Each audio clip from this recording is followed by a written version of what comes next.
not so cool actually. Thank you all so much for coming, despite the weather getting a little bit more like pub garden like. Tonight we have a little bit of a sort of double session. In the first half, Hardy, Coda and Chris Cook are going to introduce their PhDs and the topic and the listening aspect of their PhDs. And in the second half, we're going to discuss a little bit how the whole thing works towards the end of submitting. So normally when we talk about PhDs, there's a lot about the whole journey as an arc in terms of research, but there is sort of very little about how that functions, just before you submit, or what the pressures are building up when you're coming up to submission. What to think about. This talk takes place as part of the AuralPluralities network series. I don't know whether you're aware of it, but it's a network and a grouping that's been developed by 3 universities with funding from Chase, who looks after PhD students and funds PhD students. So this is really the focus of this network, but looking at it from a listening perspective and the sort of oral plurality and oral diversity turn.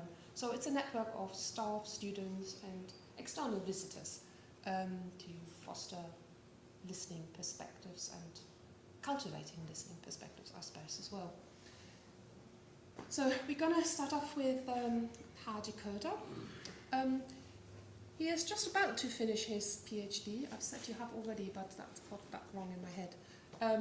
And he'll be sort of talking about his ideas of found sound and urgent listening as sort of instigated by sort of an illegal journey, immigrating, I suppose, into Europe a while ago.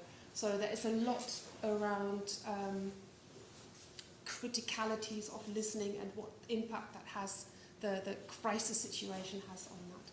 And Hardy will talk you through that a little bit more. After this, Dr. Chris Cook will talk about his work with 2 dementia patients and the effect of that on listening and using listening to sort of unravel perspectives in that and these sort of ethnographical aspects.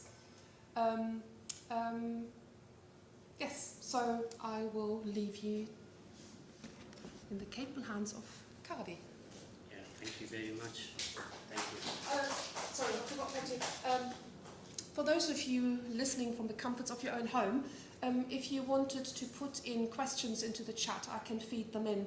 We're going to do questions that are specific to the talks, straight after the talk.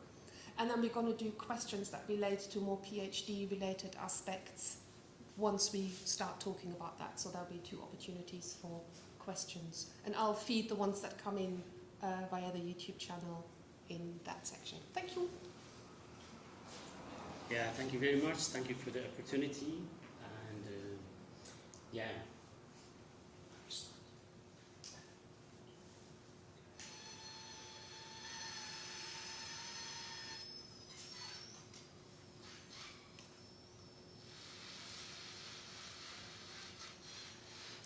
I used radio to navigate the sea. It was an act of survival. This experience made me realize the power of radio noise and how it shapes my perception of the world. Despite being hidden illegally inside the shipping container boat, the radio frequency transported me to different places, offering a glimpse of what was happening beyond my immediate surroundings. This experience left an impact on me, encouraged me to reconsider the importance of access to information and its role in shaping my worldview.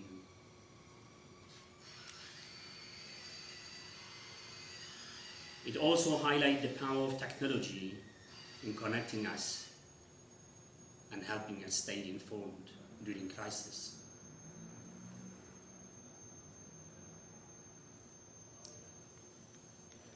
What are the sounds of this environment? Fragile or unstable?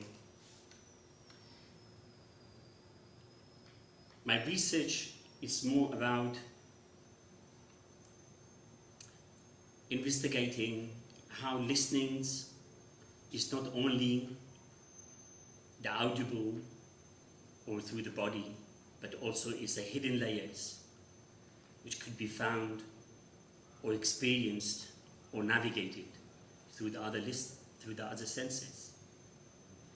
So for me, it's important to lay all kind of layers behind what means listening. Listening can be tactical. Listening can be beyond listening. Listening can be telepathic. Could be also conceptualized, depending on the situation.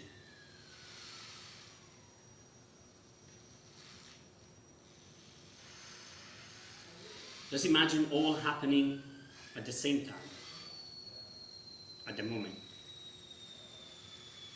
And just imagine, your survival is relying on that. If you listen wrong, then you know what's happened.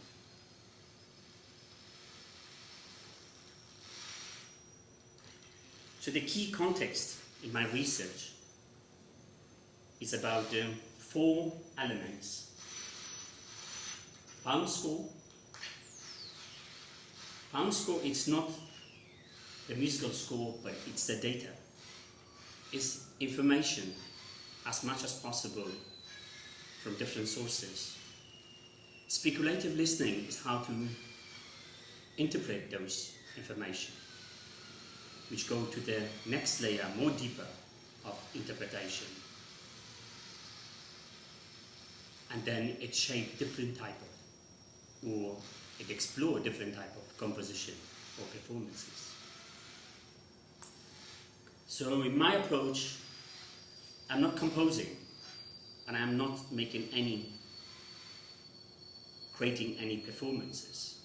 I try to deal with this information and understand how it works, and then try to contextualize them and place where it's belong.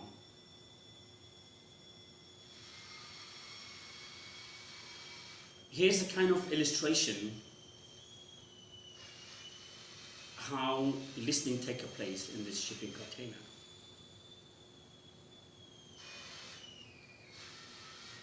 It's not what you see in the news, in the media, how someone illegally moving from one to another place. That's why I call it a place, because I don't believe of countries. It's all different places. That's why all this idea of illegality came from. The construction of what means legal came from the name of what we consider as a country. When I moved through these borders, listening was so intensive, so intense. I could hear everything. I mean, I could hear my breath, I could hear my smell,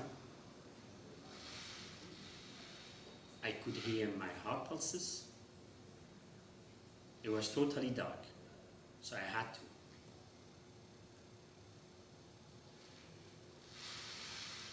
So I need to understand how this information, this farm scores, works.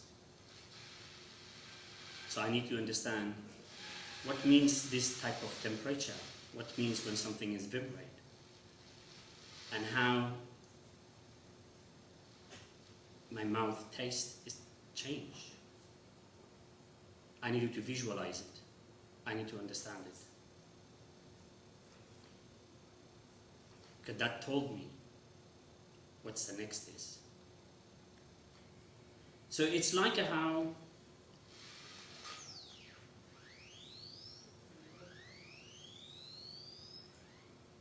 different things is composed, not by human, by nature. Then we just try to understand it, how it's composed. It was something similar listening for me. It was more navigating, more understanding different layers, more understanding different informations, and try to find the connections.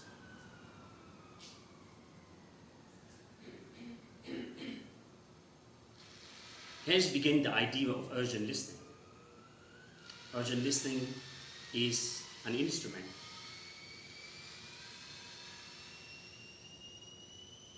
It's actually kind of simple, but it's very complex. That's why I found the name Simplexity, which could kind of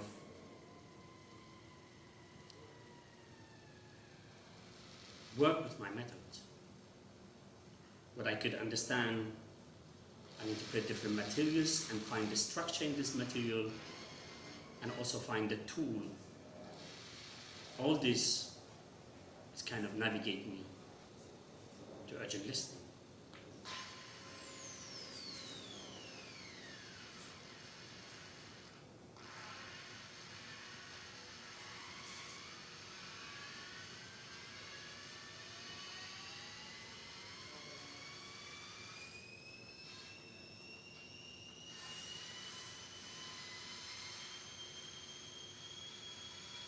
Radio listeners, liebe Radiohörerin, what is illegal for you?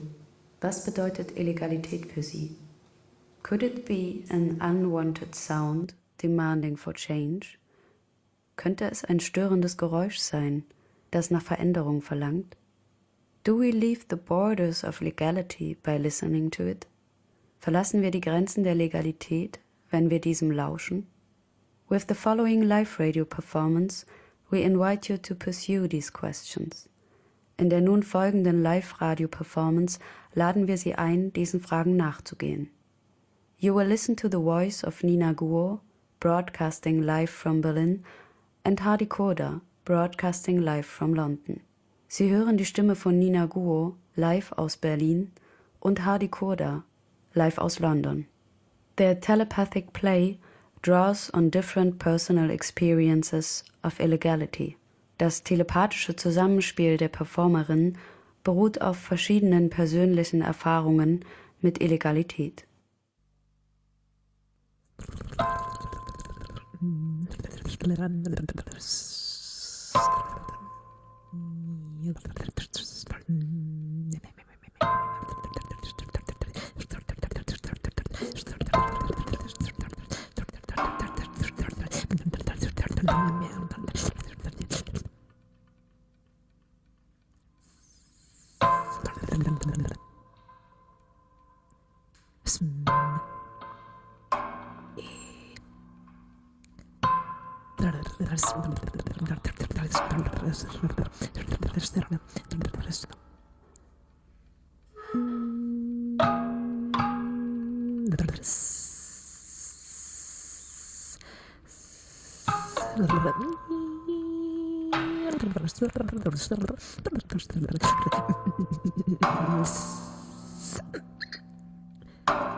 I saw the shadow of darkness inside the space.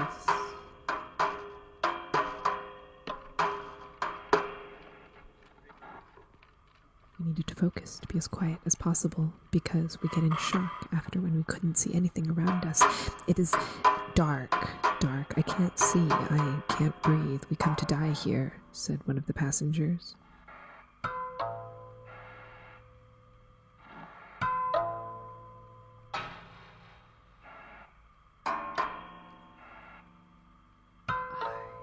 Never forget that moment when I asked myself, what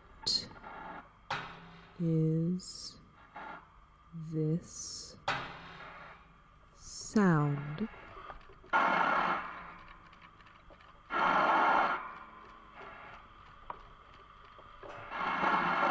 It was the sound of my breath.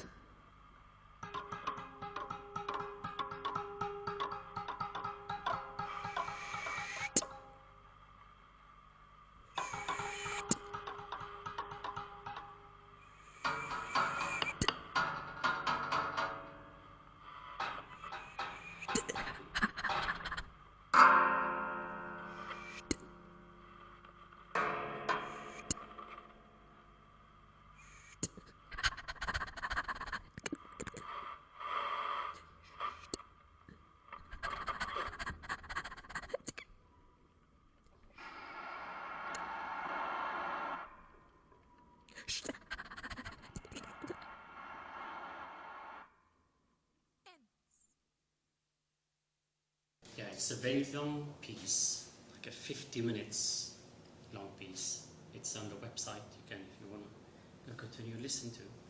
The most important for me in that piece was, as mentioned in the beginning, was telepathic. So I don't hear the performer from Berlin, and she don't hear me. So we're completely isolated. Even that's why the title of the piece is "Everything is Illegal." We all experience that's created during the pandemic in 2020, when at that time I had a residency in Halle, so I couldn't be there. So I was from London and she was from Berlin. So what she gets, she only get this kind of pages of stories, basically stories of different story about their illegality from different people, including myself and musicians and even a smuggler. So kind of try to find the sonic aspect of the story. So when you see the three line, I always kind of find when it's come to the visualizing, there is a kind of way to indicate different kind of musical parameters, but it's completely free. Completely free. It's free how to interpret it, but there is a guideline. There is a way how me and the performer communicate in terms of the material. So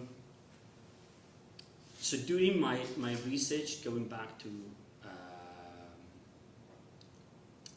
the journey, I would say that was, for me, was about 10 years. Exactly, I started in 2015, January, and it finished in February 2025.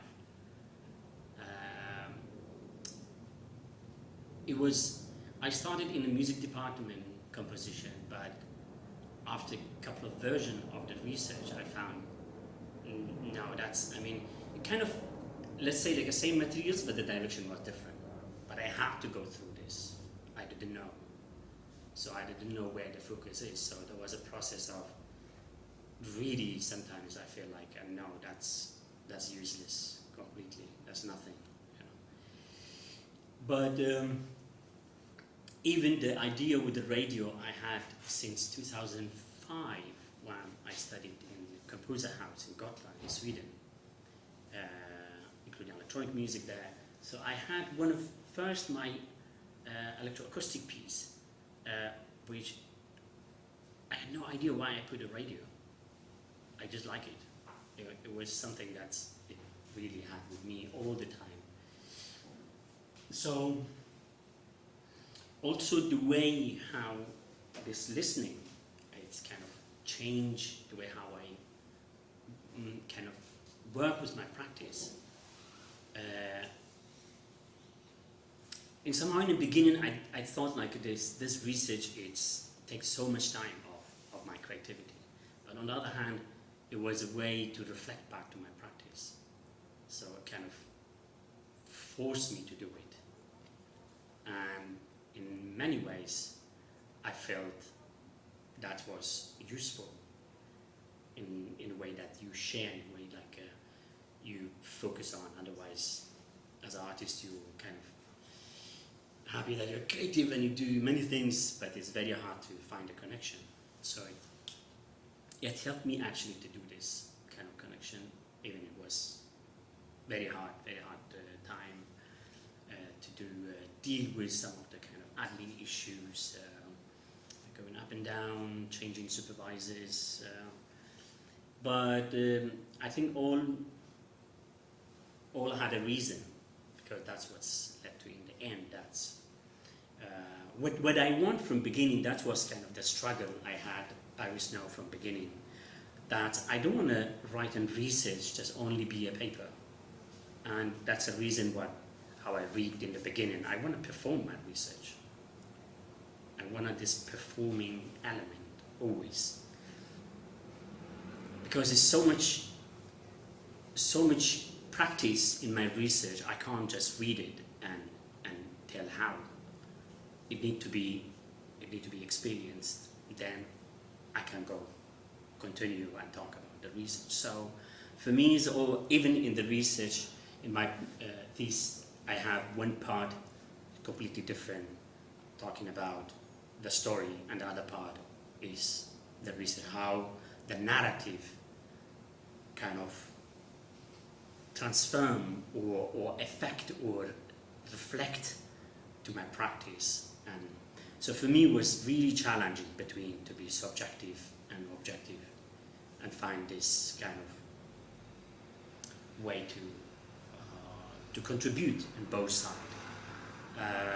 That's it's not only the piece. I also have this one was from the very beginning of the piece. It's from 2015.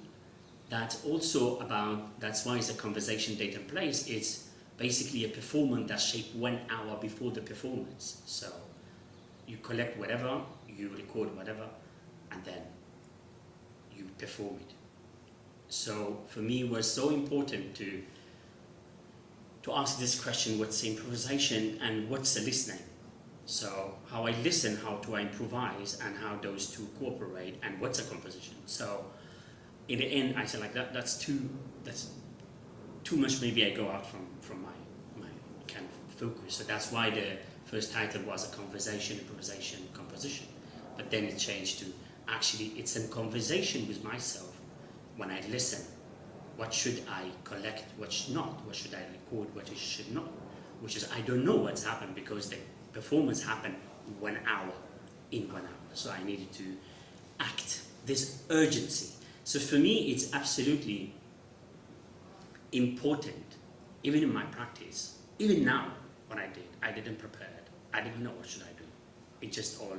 I mean, I had the tool. I know, like, okay, I would do this, but I didn't know what to do. You know, I just had in mind, like, okay, I would just do that. But then it led one to another. For me, this kind of situation, when I feel uncomfortable, I feel more to listen. When it's unstable, I feel more urgent to act. If I feel comfortable, I know what I'm doing. So it's fine if you don't listen, for me. But when I feel it's urgent, it's absolutely important, I get too much. All these senses, it works. So kind of trying to activate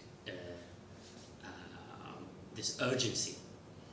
And that's also another piece which is same reflecting in the way how, for example, also a lot of changes between, like, because of my background as a composer, and I don't want to compose in the same way. I don't want to struggle like a composing, no composing, improvising, no improvising. So trying to find a flexible, at least more a score that's what I call a found score, that's reflect own place and time. So here basically is a score that will be printed on the transparent paper. And that will be lay on the latest news to the performer. I would just maybe only show, but not play so much of it. But that's a commission for the ensemble research in Germany. Oh, it doesn't work.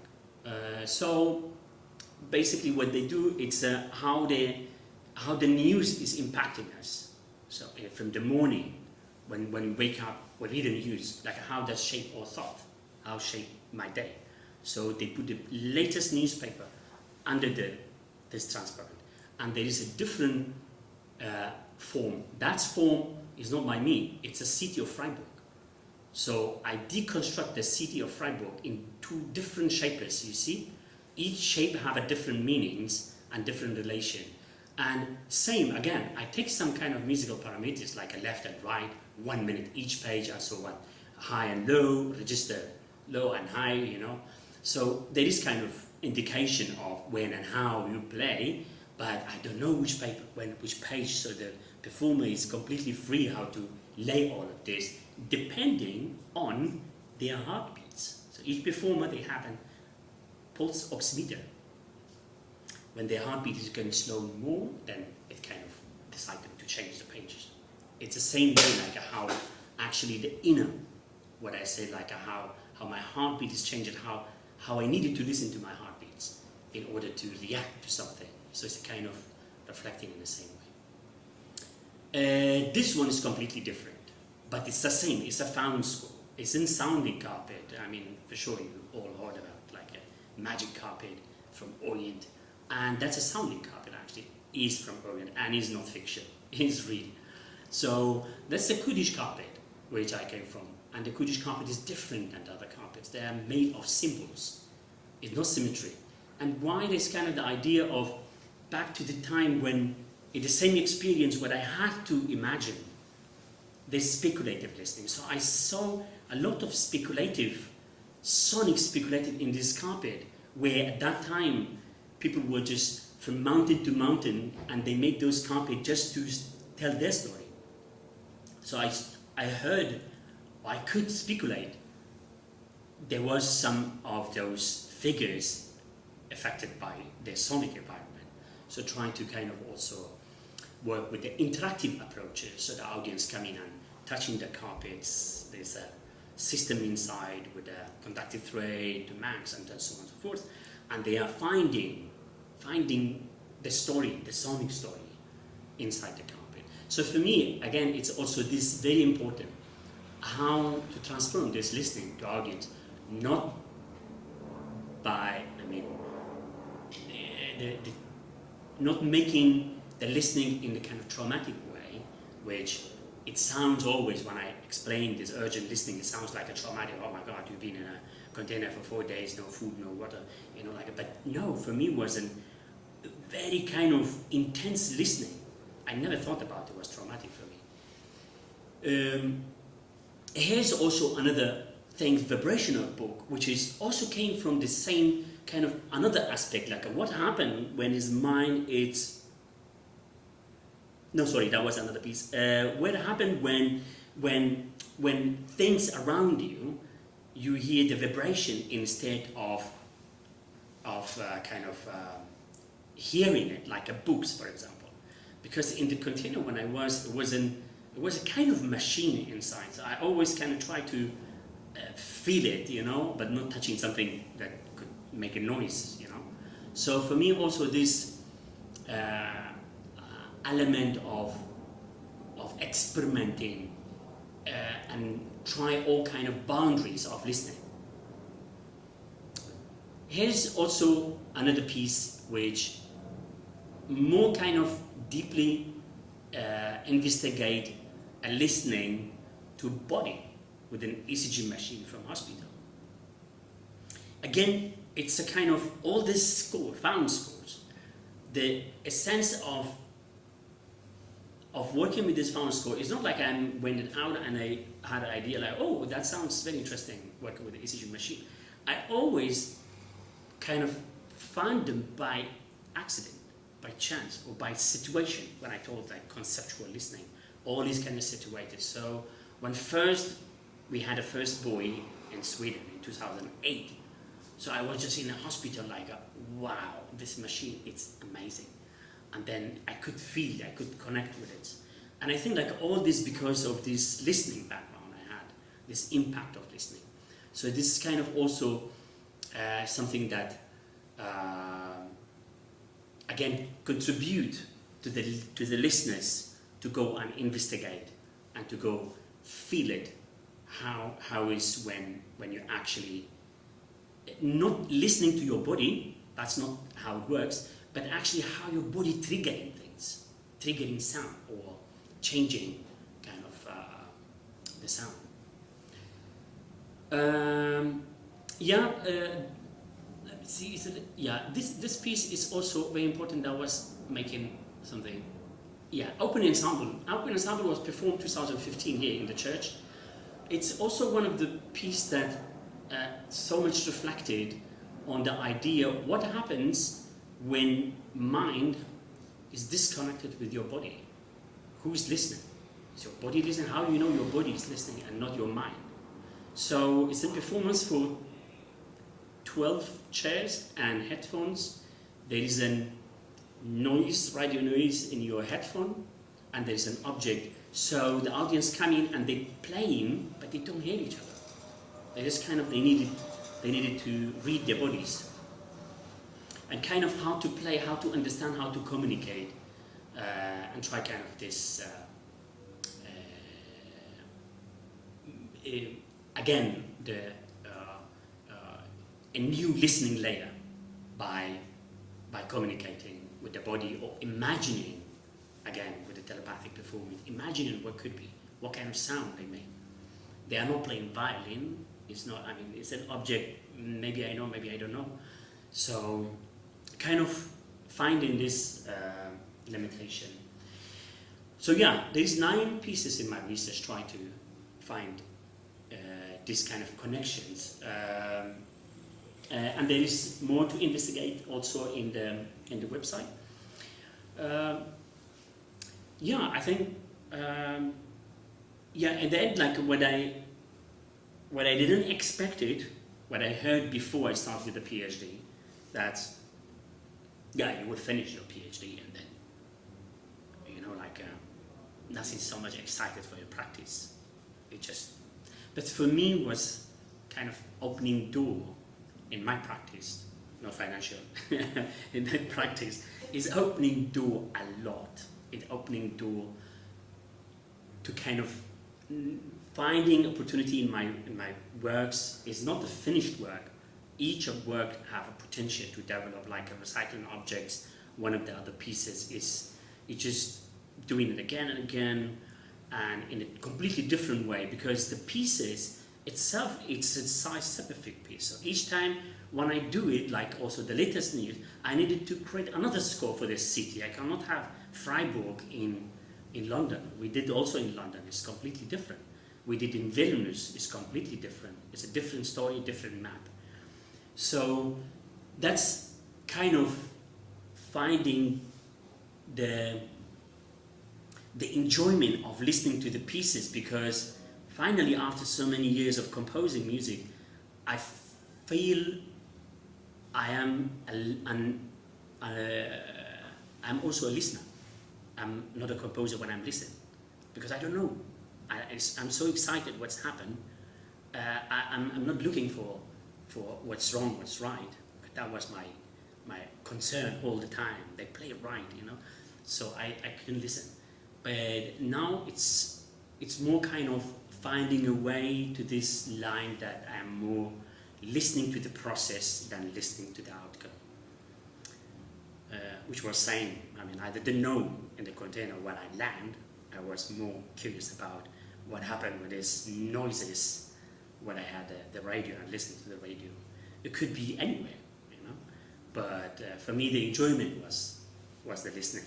So that's all kind of my work is shaped, and try also in my research to get to this point, like what means this urgent listening, and how we experience this urgent listening. Yeah, thank you. I think I'm fine.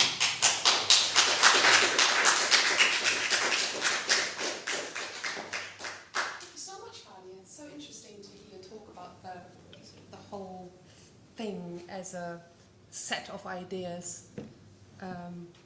Yeah. Are there any questions?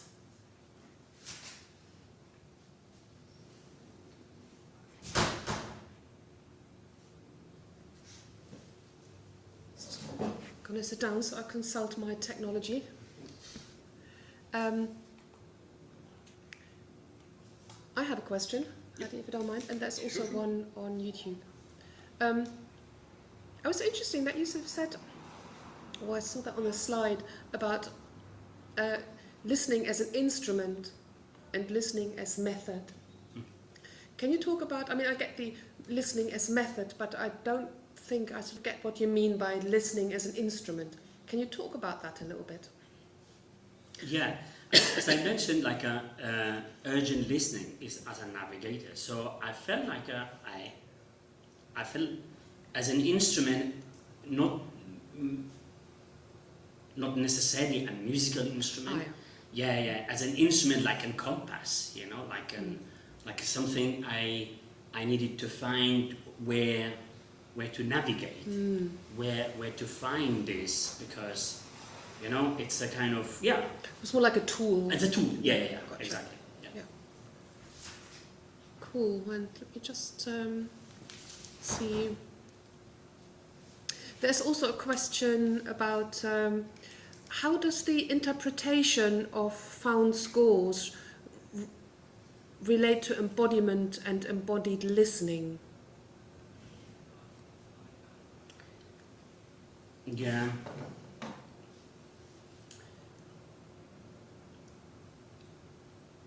I mean, the interpretation, I try as much as possible to be a little bit more, as I mentioned, it was challenging between the narrative and to be more kind of very objective.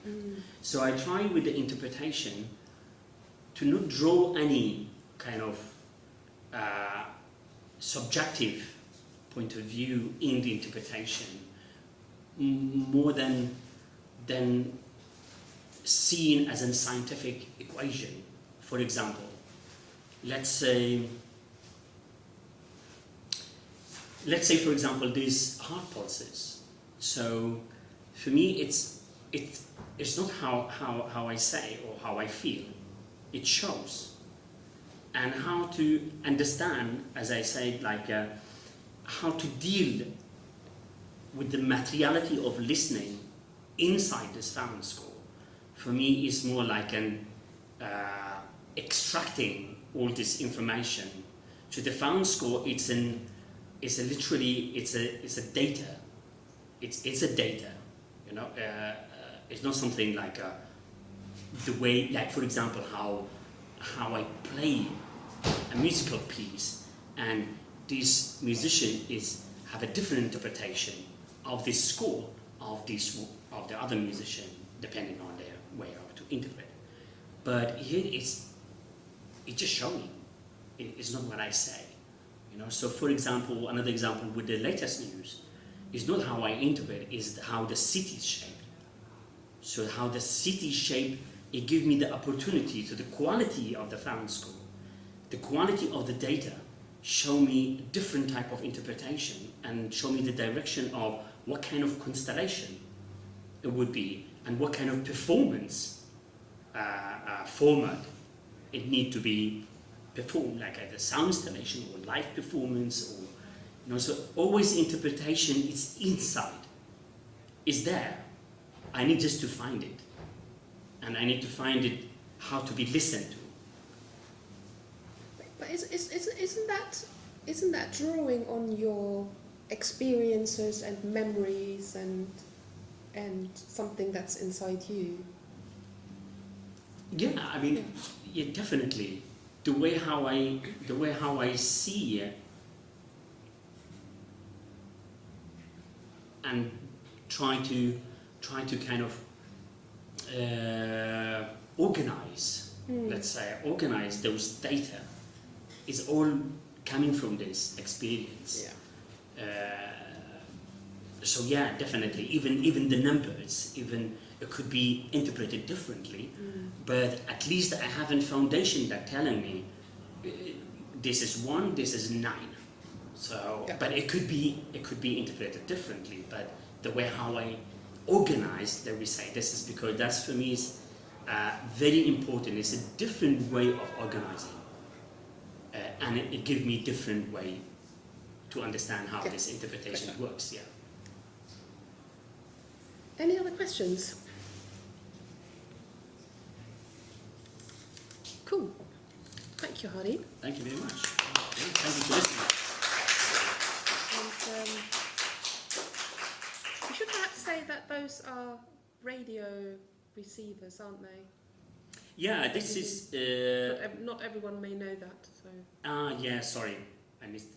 Yeah, this is a normal radio that I kind of, again. It's another piece after the research when I did, but I use it now as well because part of the practice. It's called the illegal performance, and when I perform with that, because normally legally you are prohibited to manipulate a circuit board, a radio circuit board. It's written inside, but I did, so I did an act of illegal on changing that. It's on YouTube now, you know that. Yes, I know, it's fine, I did that. But however, I make it legal by using these transmitters. Oh, okay. So this transmitter is 300 meters range, which is, I'm kind of isolating the signals coming to here. Yeah?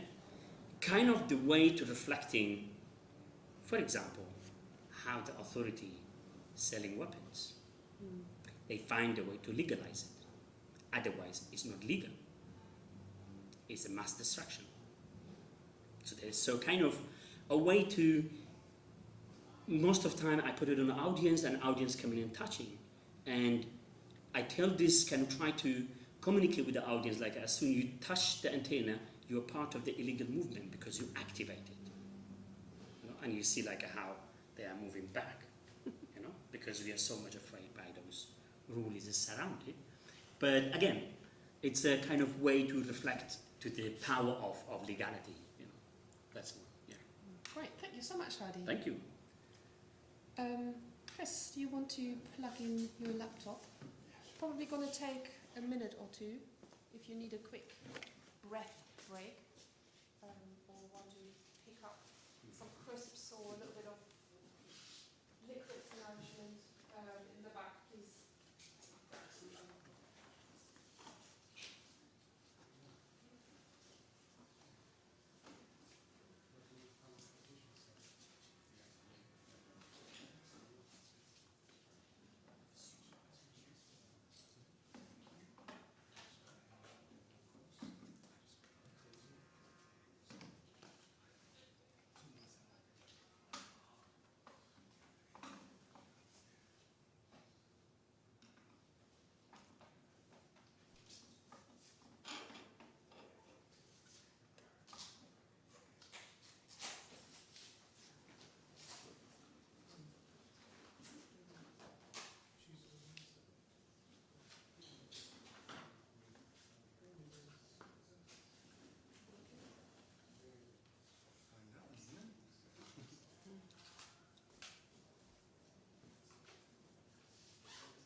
Yes, thank you, Chris.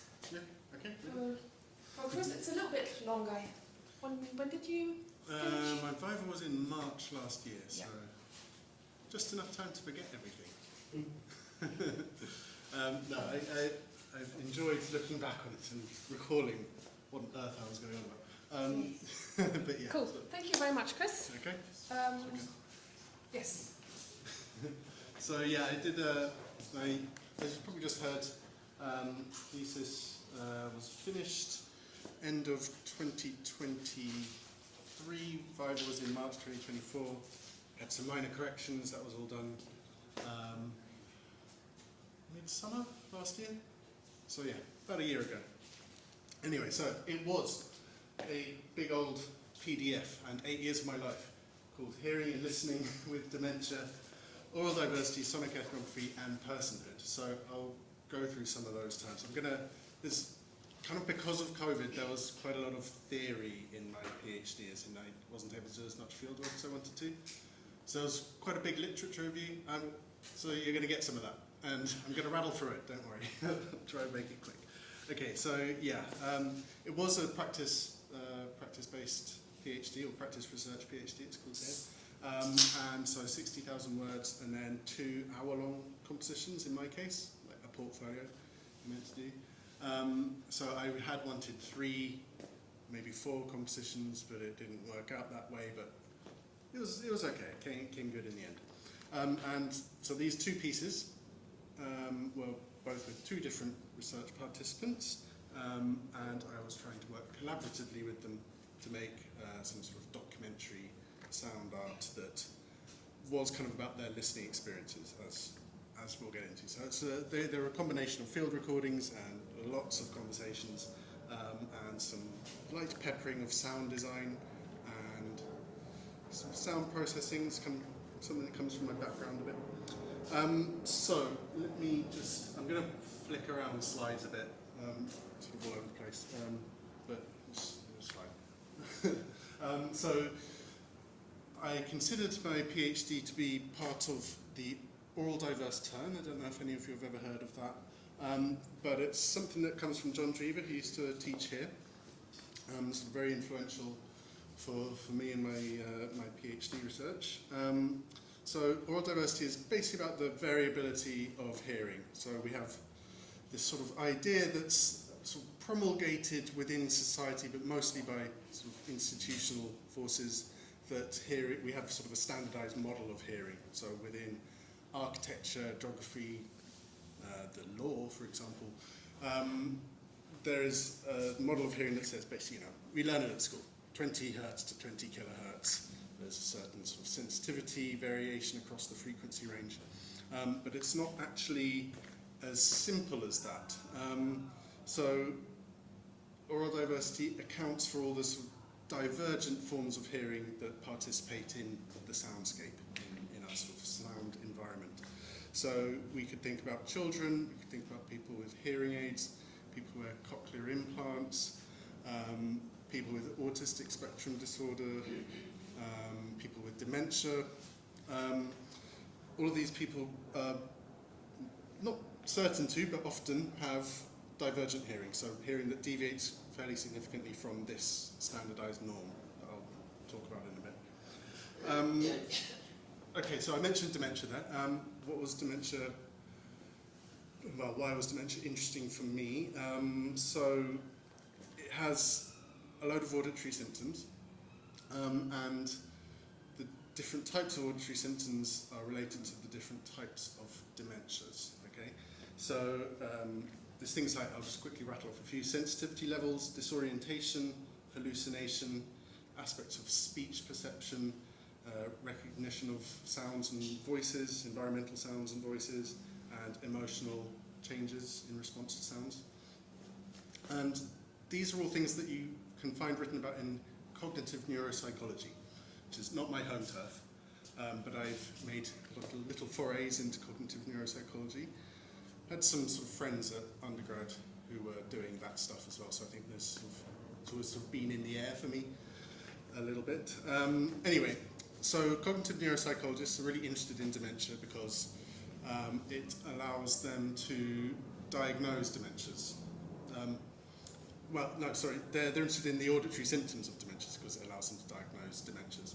So the auditory symptoms in most forms of dementia happen really early on, which is unusual. It's possibly the first thing you might notice about someone who has got dementia. I mean, the dementia will have existed for a while, but there'll be no sort of outward sign of it. But then, yes, some hearing changes will occur, and if you can pinpoint which precise hearing auditory symptoms someone who you suspect might have dementia, what symptoms they have, then that might give you a key into which kind of dementia they have. Because the only way you can actually tell which type of dementia someone has is through a brain tissue biopsy, so it's too late by that point, really. So, yeah, just on some personal level, my grandmother had dementia. My background as a composer was this sort of acousmatic music stuff, and then I got into field recording, and then so with that sort of background, then reading a load of stuff about dementias and cognitive neuropsychology. You know, when I came across John Drever's work, Oral Diversity, it meant that I sort of read the cognitive neuropsychology in quite a strange way, I think.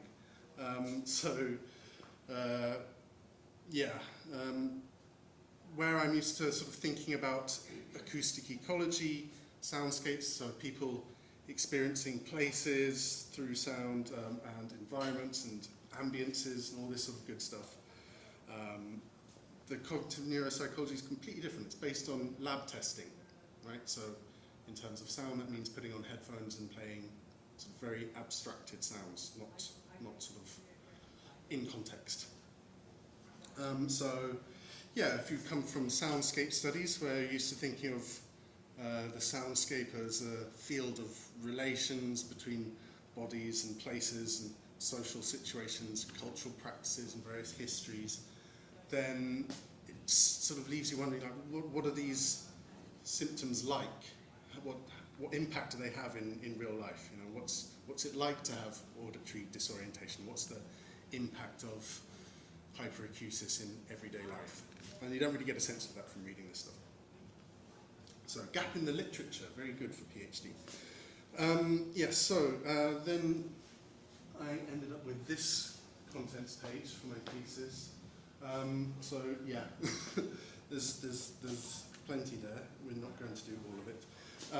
But there's basically 4 chapters and an introduction and a conclusion. First chapter, or chapter 2 it's called there, that was sort of about disability studies. Disability studies is sort of sociology, in a way, form of sociology.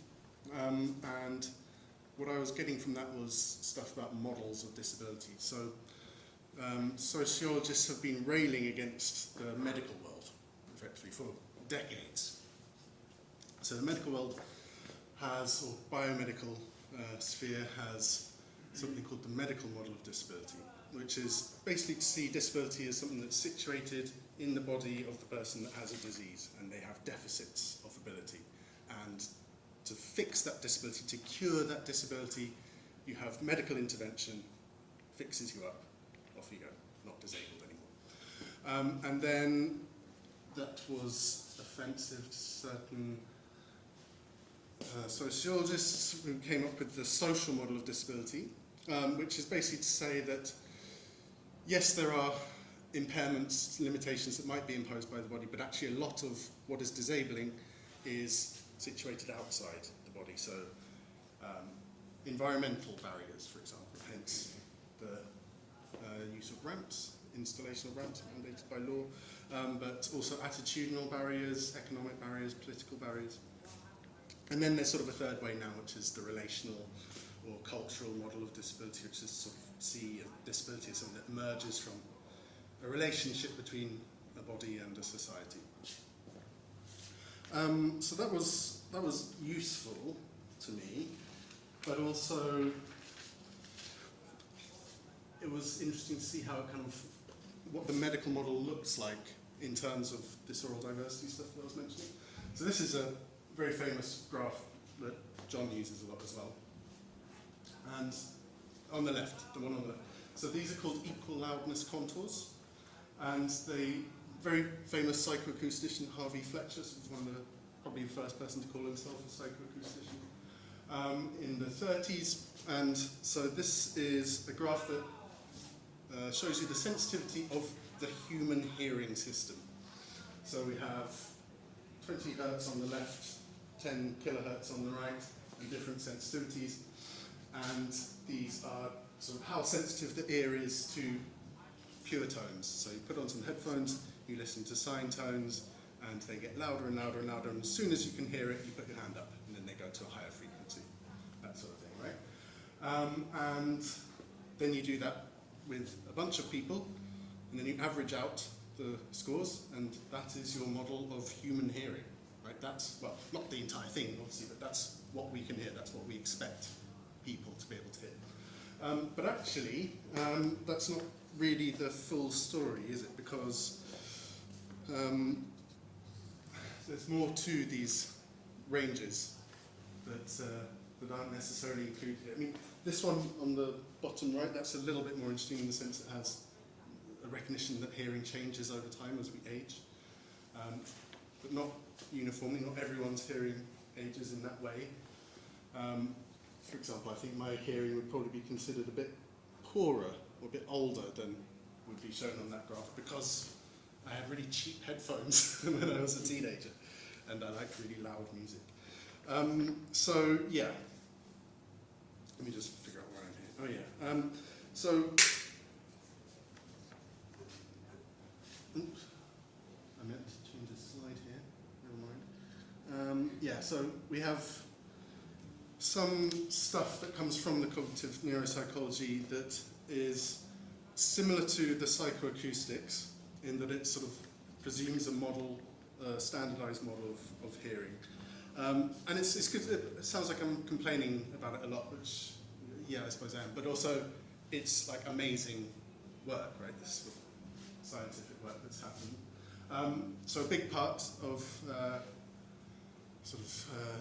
neuropsychology of hearing is auditory scene analysis. Maybe some of you have come across this before, but it's basically this absolutely amazing cognitive capacity that people who hear have to be able to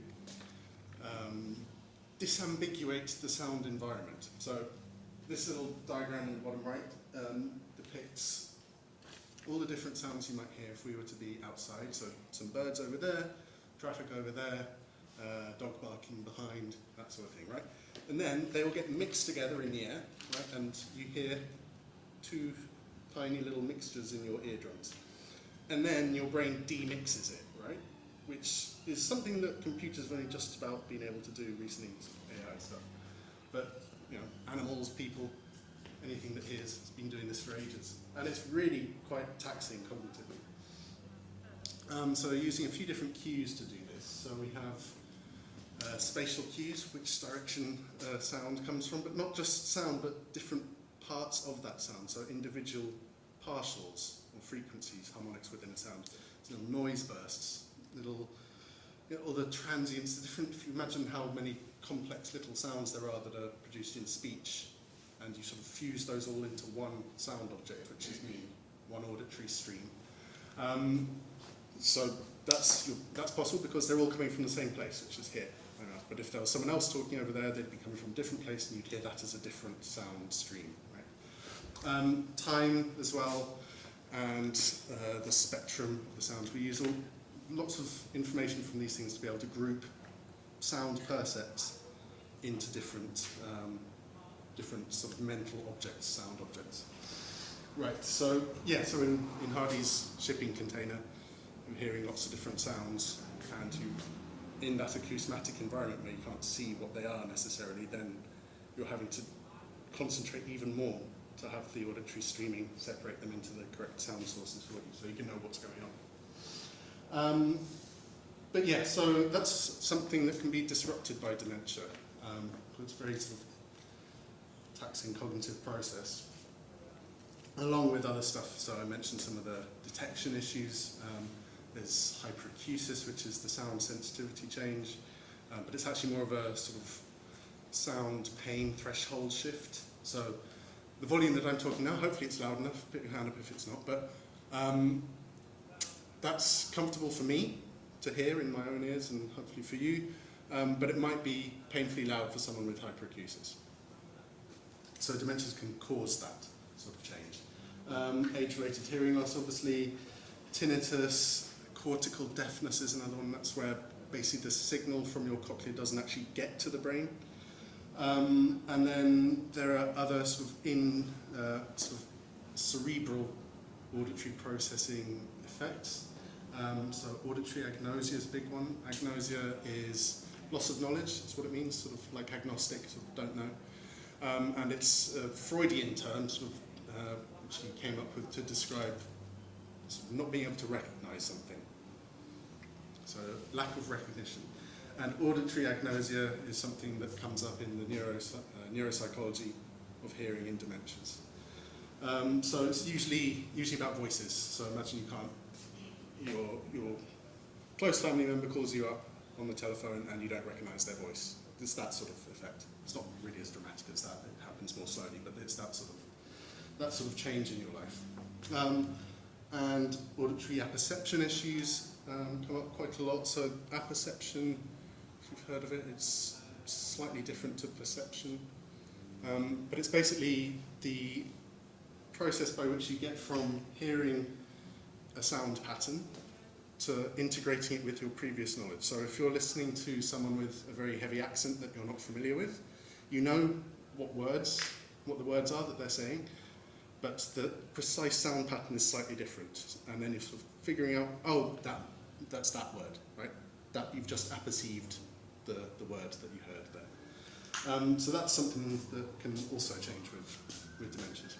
And if you're wondering what these reification things are, by the way, that's how, as you've mentioned earlier, that's how the auditory scene analysis, how we integrate the different parts of sound percepts that we hear into sort of coherent auditory objects, is what they're called in the science. So yeah, you're tending to prefer the simplest explanation for certain sounds that you hear.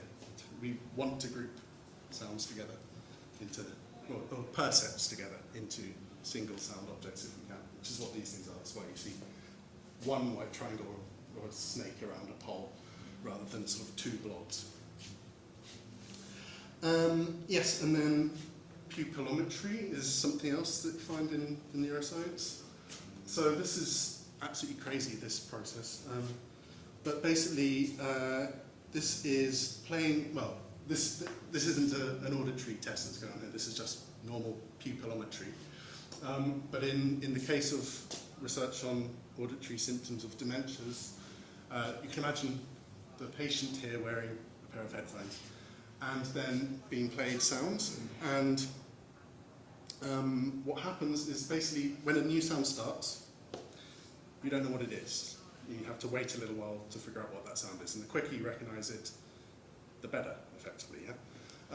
And until you recognize it, your pupil dilates. So the sound starts, pupil dilates. Once you recognize the sound, pupil stops dilating, contracts again. And we're talking milliseconds, right? So maybe sort of 5 milliseconds, something like that. Well, 5 milliseconds from when the sound is actually being perceived by your auditory system.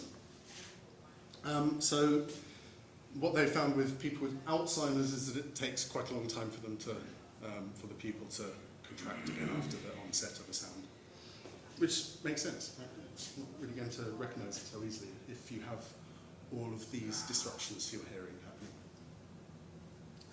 happening. And in real life scenarios, we have things like the cocktail party effect, which is if you're in a room and lots of people are talking and you're trying to have a conversation with someone, then it's quite difficult, especially if you have a degree of hearing loss, to hear what you're saying because the interference from all the other voices, which are at the same frequency and similar loudness and not too far away, and therefore makes the auditory scene analysis quite difficult. All of this stuff happening.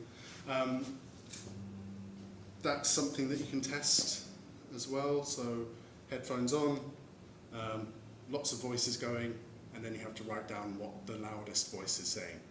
This is kind of a bit challenging if your hearing's good, and it's really difficult if your hearing's not good.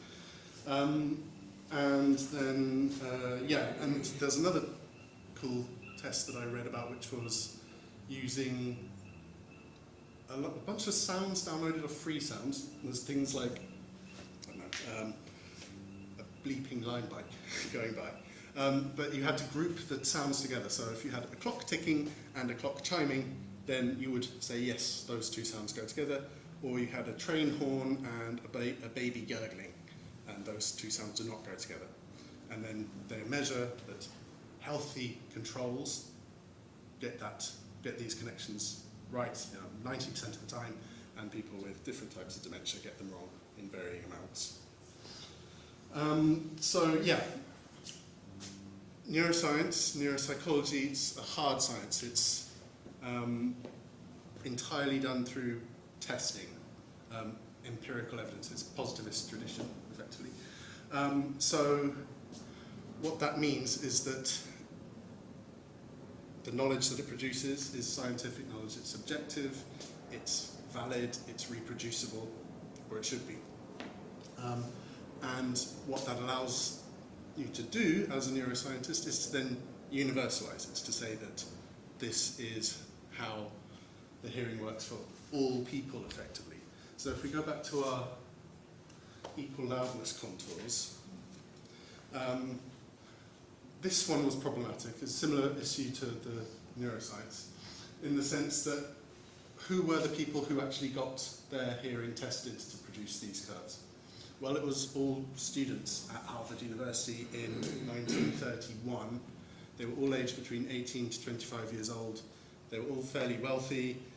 At Harvard in the 30s, that's how it was. And they all came from that area. So it's actually a really narrow section of society that contributed to this model that we have of all human hearing, right? And this is sort of the way it's done. You come up with a design, your experimental design is reviewed, and then you are producing knowledge that can apply to all people, which I don't know, it's complicated in the sense that, have a look at this one. This was an excellent paper that I very much enjoyed once, where psychologists themselves figured out this sort of issue around some of the.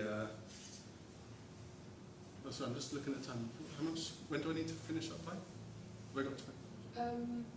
Sort of another 15 minutes. Cool. Okay. Fine.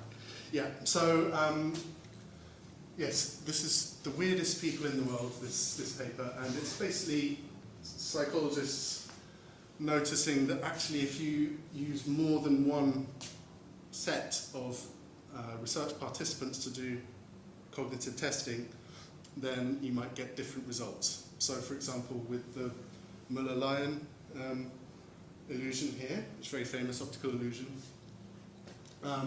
people in what they call weird societies, that is Western, educated, industrialized, rich and democratic societies where most of this sort of research is done, are generally very susceptible to this illusion. So the bottom line is longer than the top line. For me, yeah, totally. I mean, it's actually not, they're the same length, that's the point. But then if you were to go and show the same illusion to people in Kenya, for example, or people in Myanmar, wherever, just if you take a more diverse pool of test subjects, you'll find actually it kind of only the people from Western societies that are susceptible to this illusion. And then they have sort of ideas about why this might be, and it's something to do with carpentered edges in furniture, and we grow up surrounded by straight lines and all this sort of thing. But yeah, it's a sort of really interesting idea. And where am I? Oh yeah, here. So now, having successfully problematized this stuff, here's something that I read quite early on in my PhD, which I found very inspiring. So Jonathan Stern, he had sort of concluded a very short, highly recommended little piece on hearing in this book, Keywords and Sound, where he's basically talking about different hearing abilities and this oral diversity, sort of a precursor of oral diversity, although sort of happening about the same time as John was coming up with it. But this final line, you can read that if you want. But basically the final line, that sound studies should proceed from hearing the hearing of others, right? So that's kind of what I set out to do in a way. If we go back to some of my disability studies stuff, Arthur Frank is a sort of really amazing writer who talks about illness as a lived experience of disease. So whether disease is, this sort of medical idea that describes a certain way of being within the body, illness is how that plays out in the real world, right? Which is precisely what I found was missing in the cognitive neuropsychology, which is kind of writing about phenomenography, if that term means anything to you. And also in the other image here, I've got text by Nora Vickman in this very ancient soundscape book, which is actually really good. And so she's talking about sound talk, which is how this sort of perennial soundscape research problem of when you ask people about the soundscape of where they live and sort of what, never thought about it. There aren't any sounds here. And it's like, obviously there are, but you just sort of don't notice them, right? Because it's a topic that people don't really think about, and it's usually sort of fairly unconscious perception, unless, some grand spectacular sound happens, in which case they might notice it. So, that's why I got into using my field recording stuff to do the dementia phenomenography research, okay? Hopefully that ties together something there for you. So doing field recording with people in early stages of dementia, and using sound as a way to focus on sounds together in the moment, because it's actually, as with Nora Vickman's sound talk stuff, it is actually quite difficult to sort of get someone to remember an instance of hearing something and talk about what that was like, because they probably weren't really noticing what it was like at the time. And then this is even more so the case when you're working with people with dementia. So if we collaborate on, or dialogically rather, on some compositions, we have a task to do, a reason to go outside, walk around, listen to sounds together, talk about the sounds. It just sort of focuses things, gives you something to work towards. So that's kind of why I was doing practice rather than just a fully sort of thesis-based thing. So it was very pragmatic in a way, not sort of massively artistic in sort of Hardy's sense. And then one more thing, so a bit of anthropology here. So in ethnography, which is sort of the main method for anthropologists, effectively,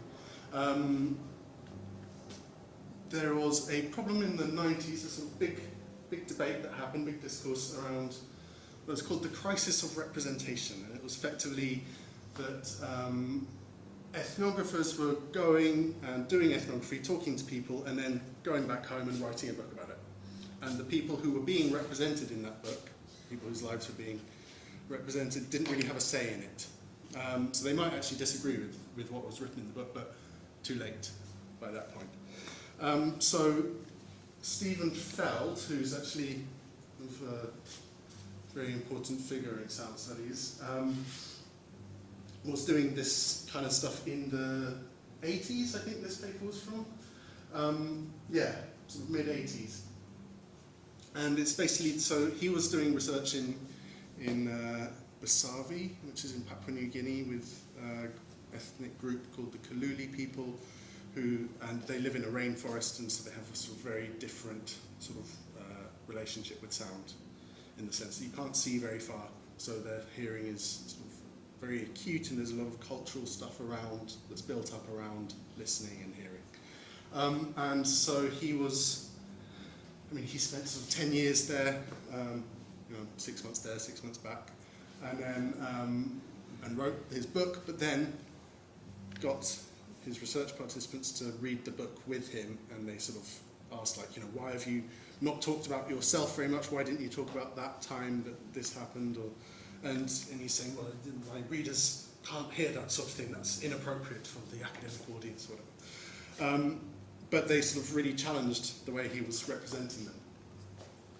And then finally here, this book on the right recording culture is basically making the case for when you're working with sound, it's good to represent that sound in sound media rather than trying to type it up into text, you know? So yeah, we don't actually have very good language in English for talking about sound. We tend to use a meta language, effectively. We tend to use metaphor, so we talk about roughness, for example, or brightness, neither of which is sound, right? One is touch, one is vision. And it actually means that, yeah, you can't really precisely describe sounds. So if you want to precisely describe sounds, it's good to play sounds. Kind of an obvious point, but actually pretty radical in the context of ethnographic representation. Okay, and then finally, my last big concept that I was dealing with was acoustomology. So this was Stephen Feld's idea, or coinage rather. And acoustomology is basically acoustic plus epistemology. So if you know what epistemology is, sort of knowledge, so knowing through sound, effectively knowing through listening.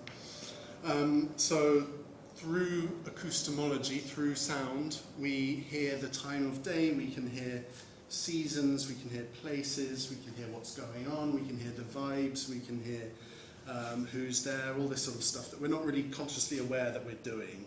Right, it's not sort of I'm sitting here thinking about this stuff, it's just happening in the background.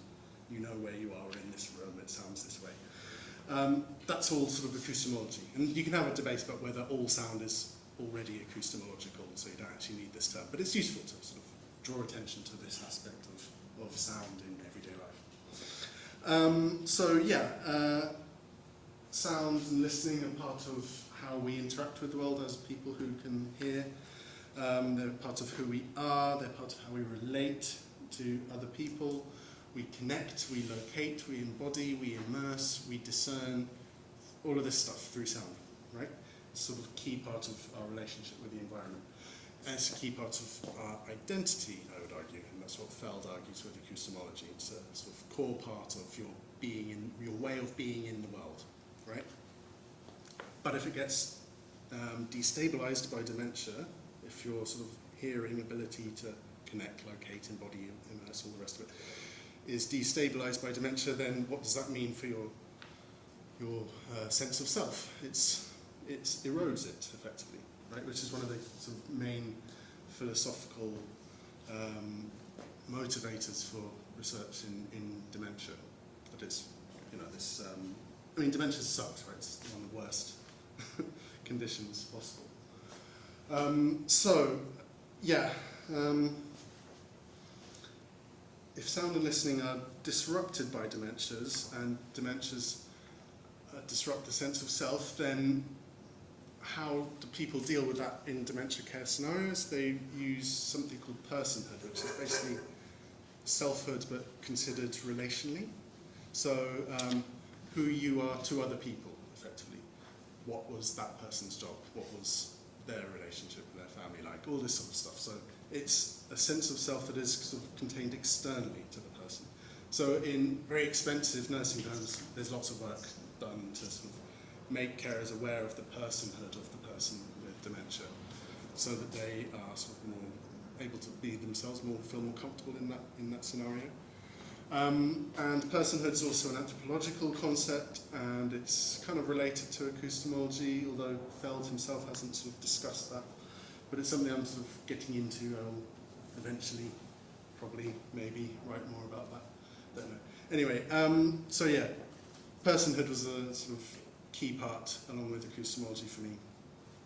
So, quickly going to rattle through some fieldwork, just to give you a flavour of what it was. So this is, what were they called? This was called the Wednesday Wanderers. I went to Cornwall for about 3 years, and was working with lots of people down there, going to these walking groups. And it's run by the Sensory Trust, which is a fantastic charity that has a sort of dementia programme, also works with people with other sensory issues, but has a dementia programme where they organise these walks. And yeah, so I was there to record with 5 of the walking groups, because they were all working towards some exhibition in Cornwall of sort of photography exhibition that they were putting together of their walks, and I was sort of doing a little sound documentation of that.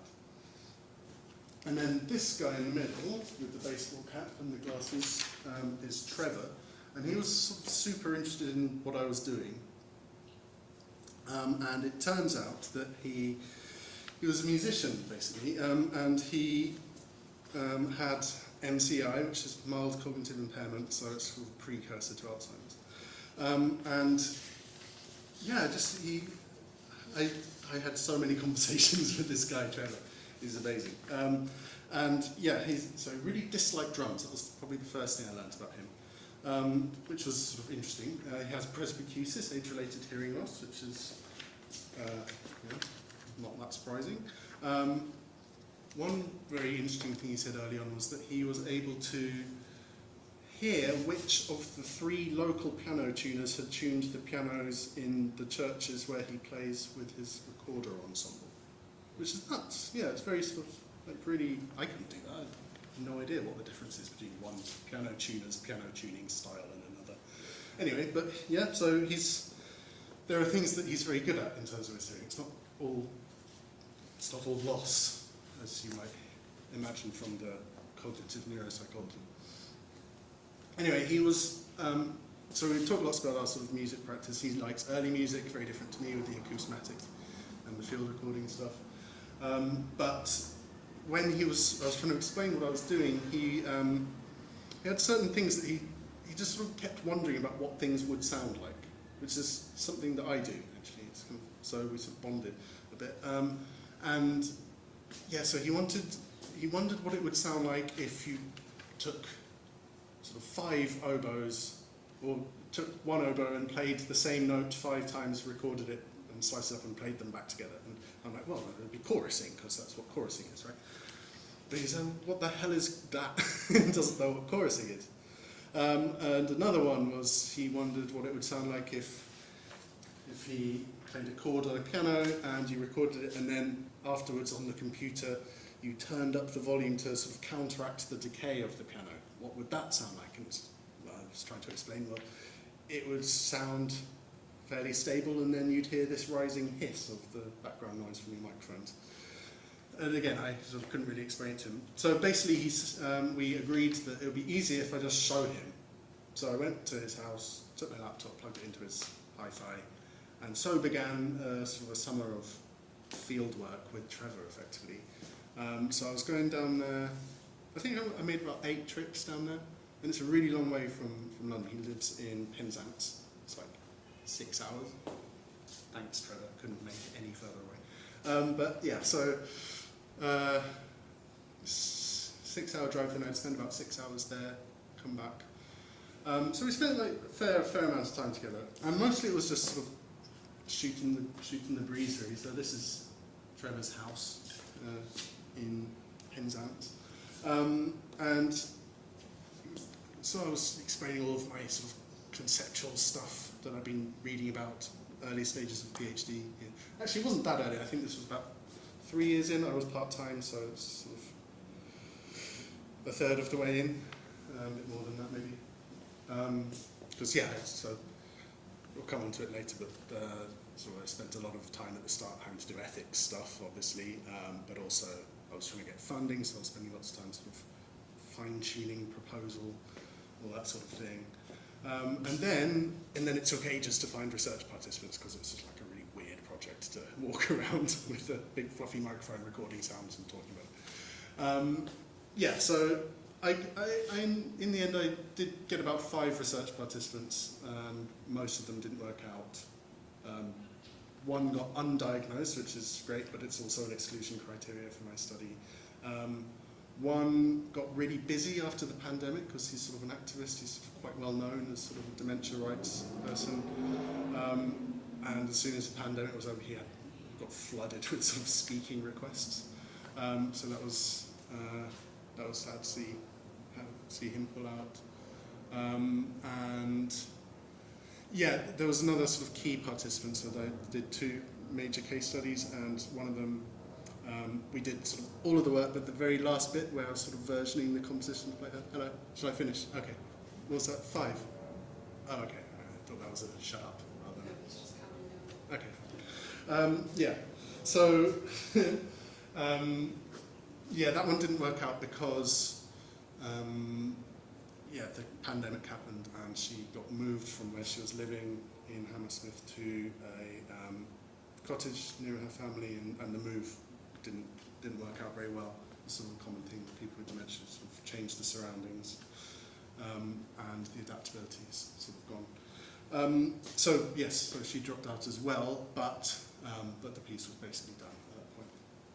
Anyway, so with Trevor, he has hyperacusis, which he talked about quite a lot, what that experience was like. But at the time, he kept describing something that happened after he had a hyperacusic event, right, when he's heard a loud sound. And he described these sort of waves of nausea and the sound continuing to be audible to him, even though it's finished. I now know that this is something called palinacusis, which is actually not that uncommon. It's not a specifically sort of dementia-related thing, but for him, it comes from his dementia, presumably. He might not be. But yeah, so it comes from brain lesions, and it's a kind of perseveration. So if you know, people with dementia sometimes sort of repeat themselves, say one thing and a minute later say exactly the same thing, and it's because they're perseverating. So the brain hasn't sort of moved on, hasn't changed scene, moved on to the next thought. It's sort of still on the same thought. And that can happen, it's not just with thoughts like that, it can happen with sensory impressions. And when that happens with your auditory system, means you stop hearing, the sound stops, but you continue to hear it. And it's either on a loop or it just sort of freezes and continues on. And so Trevor was describing this, and we used a bit of sound processing to make a simulation of it. So I'll quickly play that. It's 3 minutes, so I think just finish in time. And yeah, so okay, just a quick explain about what we're going to hear. So this is Trevor's perseveration, or palinacusis experience, this little sketch he did of it to try and show me how to sort of score it out. And he's described this happening in relation to sort of a loud trombone, when someone was warming up on their trombone at an ensemble he was playing at. Another time it was, what was it? It was, oh, he went to a recorder ensemble, sort of a social thing, and he'd gone 1 week to this new recorder ensemble. There was sort of 3 people there, and that was fine. He had a great time. He went back the next week, and 10 people showed up, and it was too loud, and then so he feels all sick and everything, and then people tell him he's overreacting, and yeah, so it's all this sort of social complexity that comes from his hyperacusis and palinacusis. Anyway, so what we're going to hear here is a little simulation of a child's whistle register scream, which was something that he says always sets off his palinacusis. And it's, yeah, we can see it, the sound sort of comes in, it goes away, it comes back again. And please excuse the sound of me typing, it's because he was saying interesting things and I was writing them down. And also trying to find a particular scream that we had recorded earlier that day in Penzance. It's just, you know, well, we hadn't tried to record a scream, but there'd been a little kid running around, so I recorded it. And yeah, so let me play that for you now. It's, you'll hear me sort of checking that it's a comfortable level for Trevor to listen to. So if you imagine we're in Trevor's front room, little granite cottage in Cornwall, and I'm plugged into his hi-fi, and there's no headphones involved, and there's just my sort of microphones sort of set up in the corner, and searching through, trying to find the perfect scream to represent Trevor's palinacusis. And so it needs to be very quiet for him. You're going to hear the full loud version, so if you want to put your fingers in your ears, please do. In fact, I would be delighted. That would mean it works. But yeah, so this is the sound of me and Trevor figuring out how to describe his palinacusis. Hopefully it'll work, actually. I've done sound check. My mouse is disappeared. You have to look at the other screen. Yeah. Oh, it's not working. Sorry. Do I need to, if I can come back to my screen? No, I can't. Okay, fine. I'm just going to exit out of this and see if I can change to this one, and that might do it.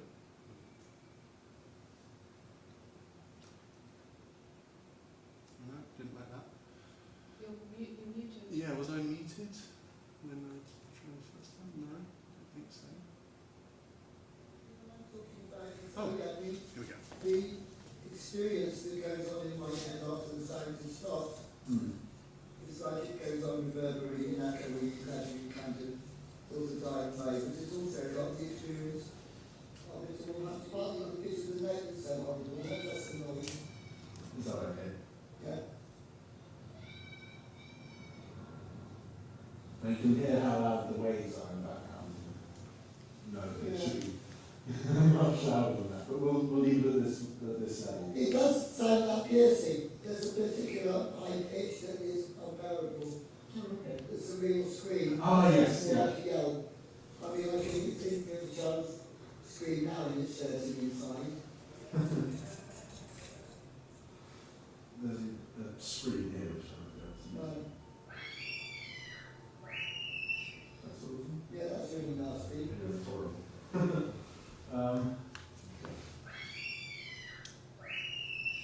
Horrible, isn't it? Even quiet, that's quite. Yeah, that's much quieter than it would be normally. Yeah, that's quite, yeah. Okay, so I have an algorithm called the spectral accumulator. And what it does is they say when it's its own.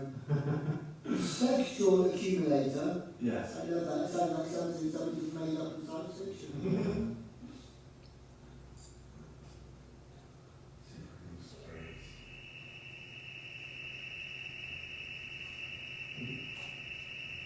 So that's like a little bit going on and on. Yeah. It's that for a long time. It's got a very dangerous psycho effect, isn't it? So that even though it's not actually that big and complex a sound, actually it's going on and on like that, so yeah, I think you could do something. It's good. Or we carry on longer. Or... That wasn't it, by the way. It's more like you keep hearing it in repetition. So before it's like I say, it's deceiving. So by the time you finish, got to the end of one day, you're hearing it repeated in a sense, because your brain is still trying to cope with the beginning of it. Anyway, eventually, that was all done. Played it back for Trevor. Trevor approved. Job done. Yeah. So that was that PhD episode. I'll finish there. I've got like so much. Yeah, it's been wild going back and reading this thing. But, anyway, thank you.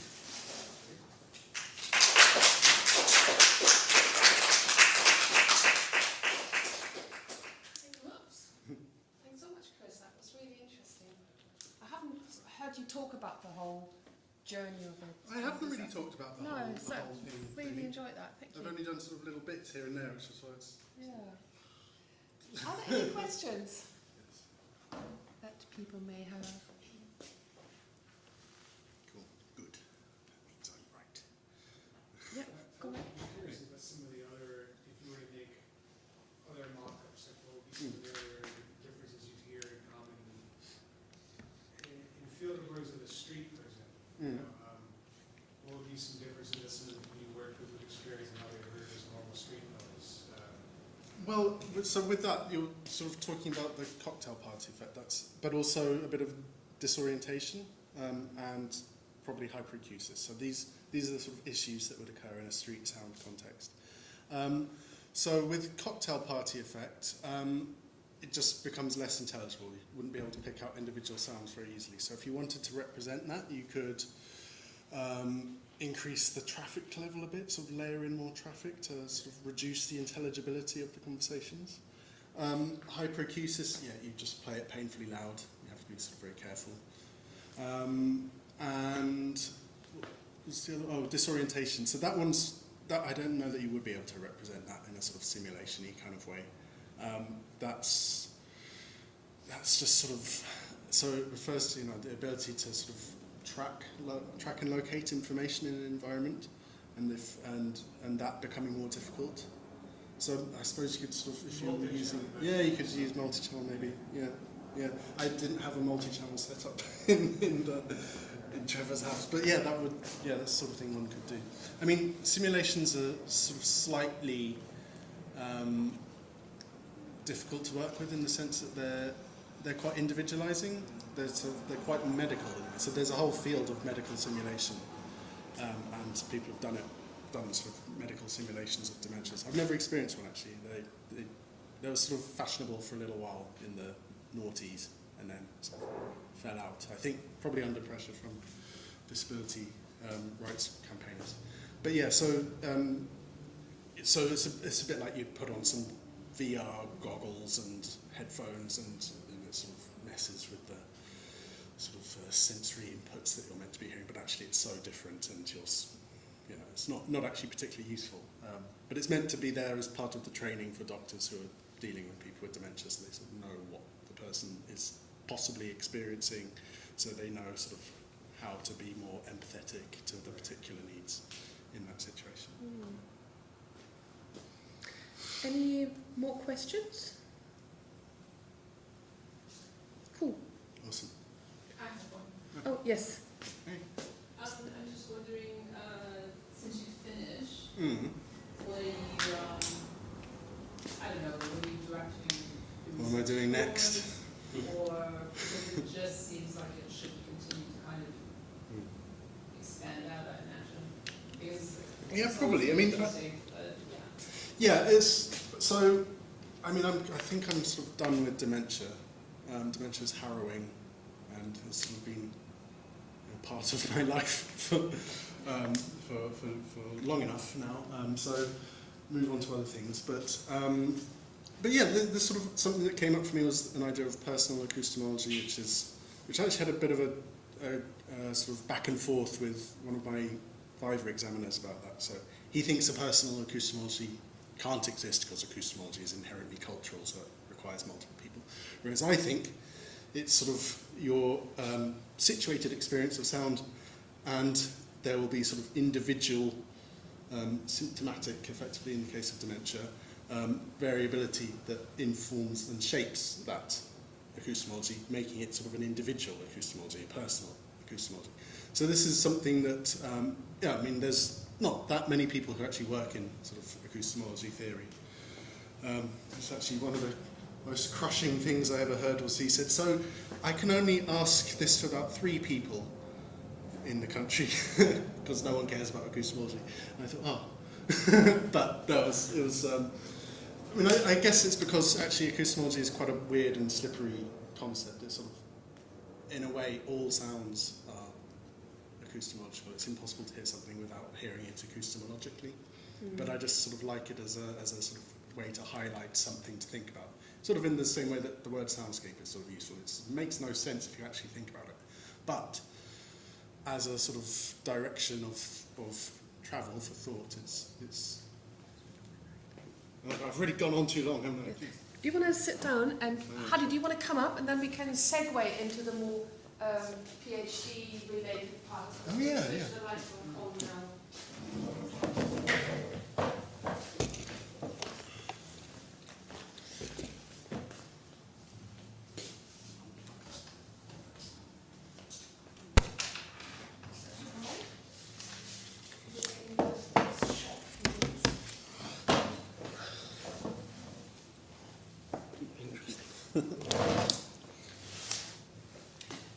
So basically, I thought of this sort of remembering my own sort of PhD and post-PhD experience and sort of coming up to that, and the slight panic feelings that were induced up to that moment, and the total overwork, and then sort of the abyss afterwards, and how long it actually took me to digest the intensity and the emotional that happened in that process. So I thought it might be quite good to talk about that, and sort of, not to scare anyone off, of course, but just to see how you have dealt with that, and you already mentioned how useful some of the whole sort of PhD was, and I now, in hindsight, like you, Hardy, I would also say without having done the PhD, I would not do the work that I'm doing now. It just would be just totally not be the same. So would you be perhaps starting with Chris and then Hardy, just talk a little bit sort of about your experiences there? Yeah, so mine was about 15 months ago, and I had a very nice summer doing nothing, and then a pretty depressing winter, sort of, oh God, what was that about? And then I've had a nice summer again, so it's sort of had a bit of a dip, but it didn't happen immediately. That was the weird thing. I was sort of, I think just because you just have the complete sort of. I actually remember the day I handed it in, I was trying to buy some tea bags, and this was I couldn't do it. So I handed it in, and then I wanted a cup of tea, and I couldn't. So I needed to go and get some, and there was just so much choice. I was completely incapacitated. It was so this was my writing up was like a year, but like a brutal sort of 10-hour, 11-hour days year, because it just worked out that way. Other things happening in my life. My partner was also doing PhD. She'd finished. She needed lots of support during her sort of period coming up. So she's about 2 years ahead of me in terms of sort of PhD life stuff.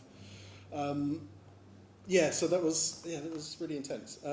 Anyway, that was the immediate after impact, and then I'd also sort of career-wise, I was doing less teaching work in that writing up year because just that was not going to happen. And I still did a couple of things. I started writing up a little bit later than I wanted to because I was doing a project in Norfolk, sort of climate change project for Open University, and that sort of kept taking longer than it was meant to. So yeah. Anyway, yeah. So the main point is that you have the amazing high of finishing, then an awful, depressing period, and then you sort of start to remember actually. Well, just getting interested in things again actually, because I've not thought about this for a long time.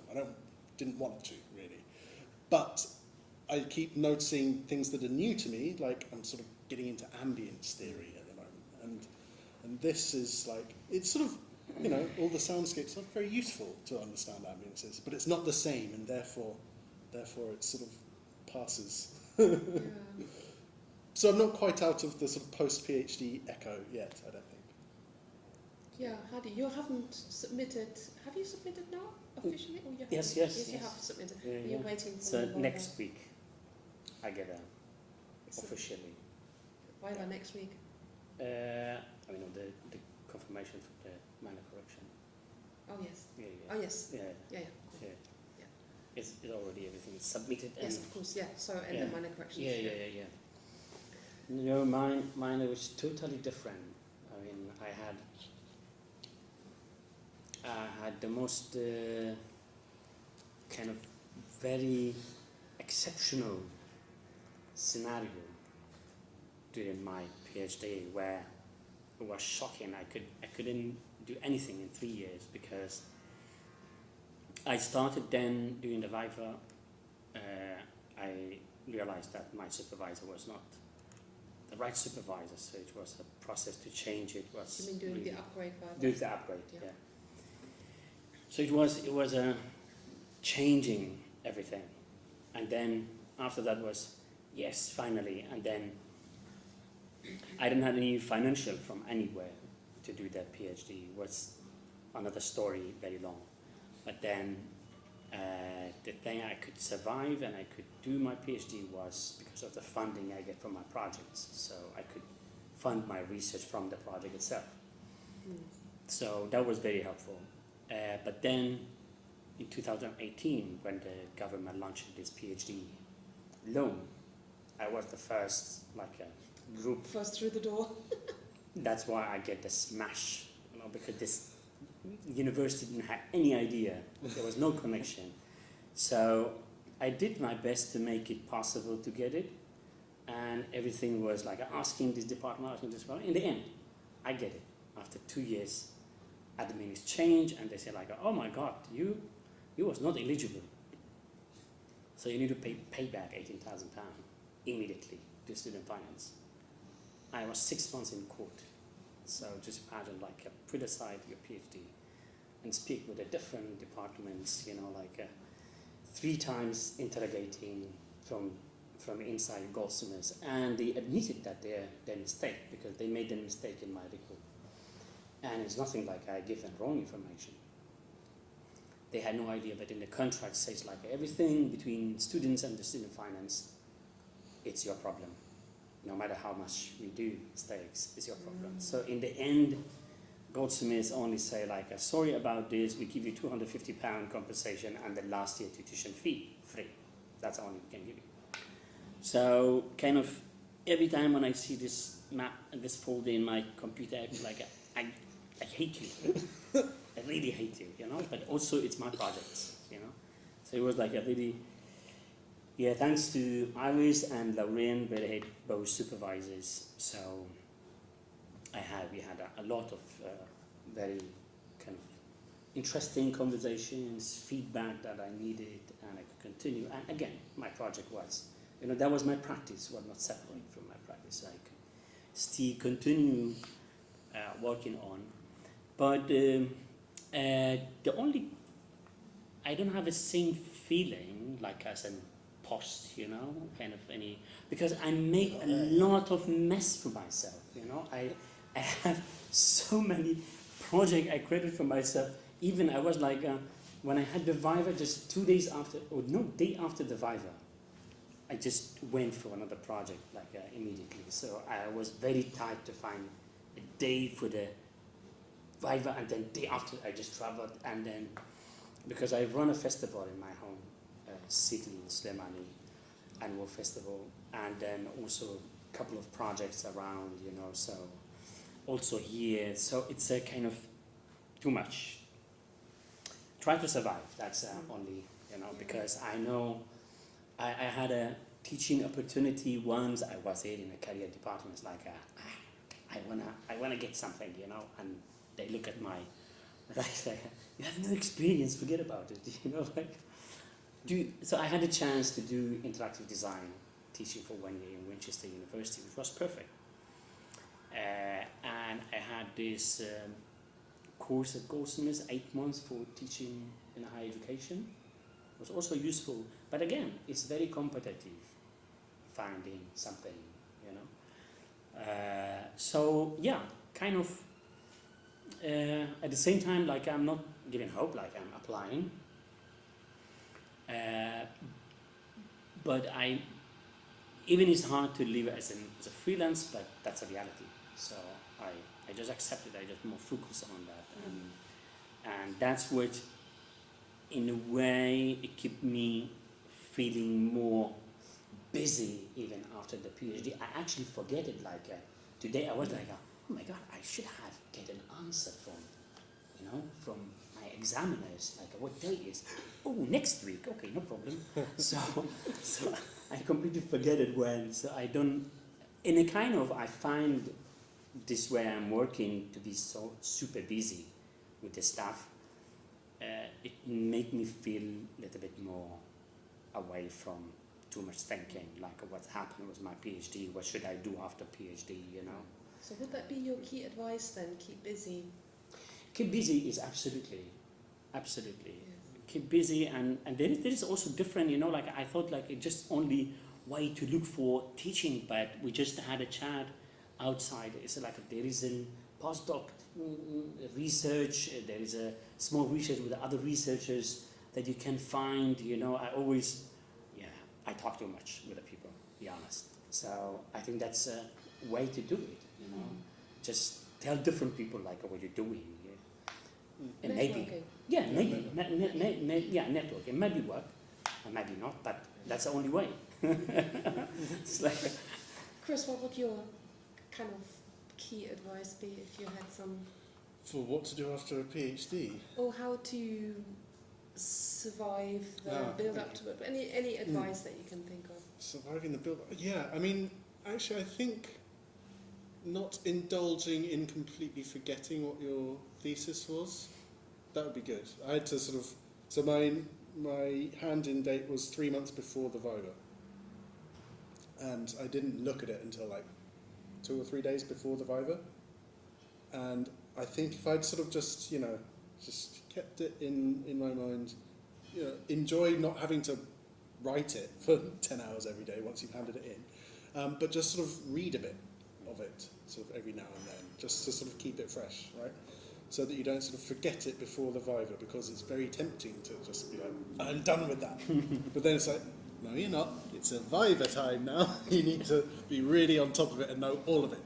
So I was just like cramming my sort of chapter conclusions and introductions, all that stuff, and then skimming the bits in between. And it came back to me in the Viva, but it meant that I was terrified going into the Viva, and then 10 minutes in it was fine. It was, I mean, there's I was similar. I had lots of coloured sticky tapes throughout my printed PhD to quickly find things. I didn't really have to do that. I think you did used to have a physical copy for Vivas here, but not anymore. I did it kind of 10 years ago now. Yeah, Still yeah. I did. It's quite great that I found the physical copy in my bookshelves the other day, or a visitor found it, I should say. With post-it notes still there? Oh my god! Yes. Oh wow. Amazing. Yeah, I don't know whether you have any questions about the process. I can see some people. I saw your eyes like, oh my god, like, yeah, it sounds like. It is. I mean, honestly, it is a amazing. difficult process. But it creates a lot of. For me, it created a lot of clarity, and my mind before I had to go through this quite rigorous process was a lot more muddled, and it really helps me to analyze things much more than I used to be able to. I think that's kind of in this world that we're living in, that is such a huge skill to have, and I'm very grateful for that. Bullshit radar, I think it's called. Or the ability to produce fantastic bullshit of one's own is also. Yeah, I'm not so good with that. No, I think for everyone, it's even mine was so much practice, but even in the practice, when I did there's several versions of each of this project I did, but sometimes I feel like, oh my god, that's terrible.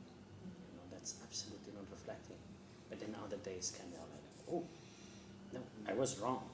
You know, like I just find a connection. I couldn't find a connection. And I need to go through the process. So for me, then later I understood it was not like a roller coaster. It was just the way how I communicated to make this connection. The way how I needed to understand how these things is connected to each other.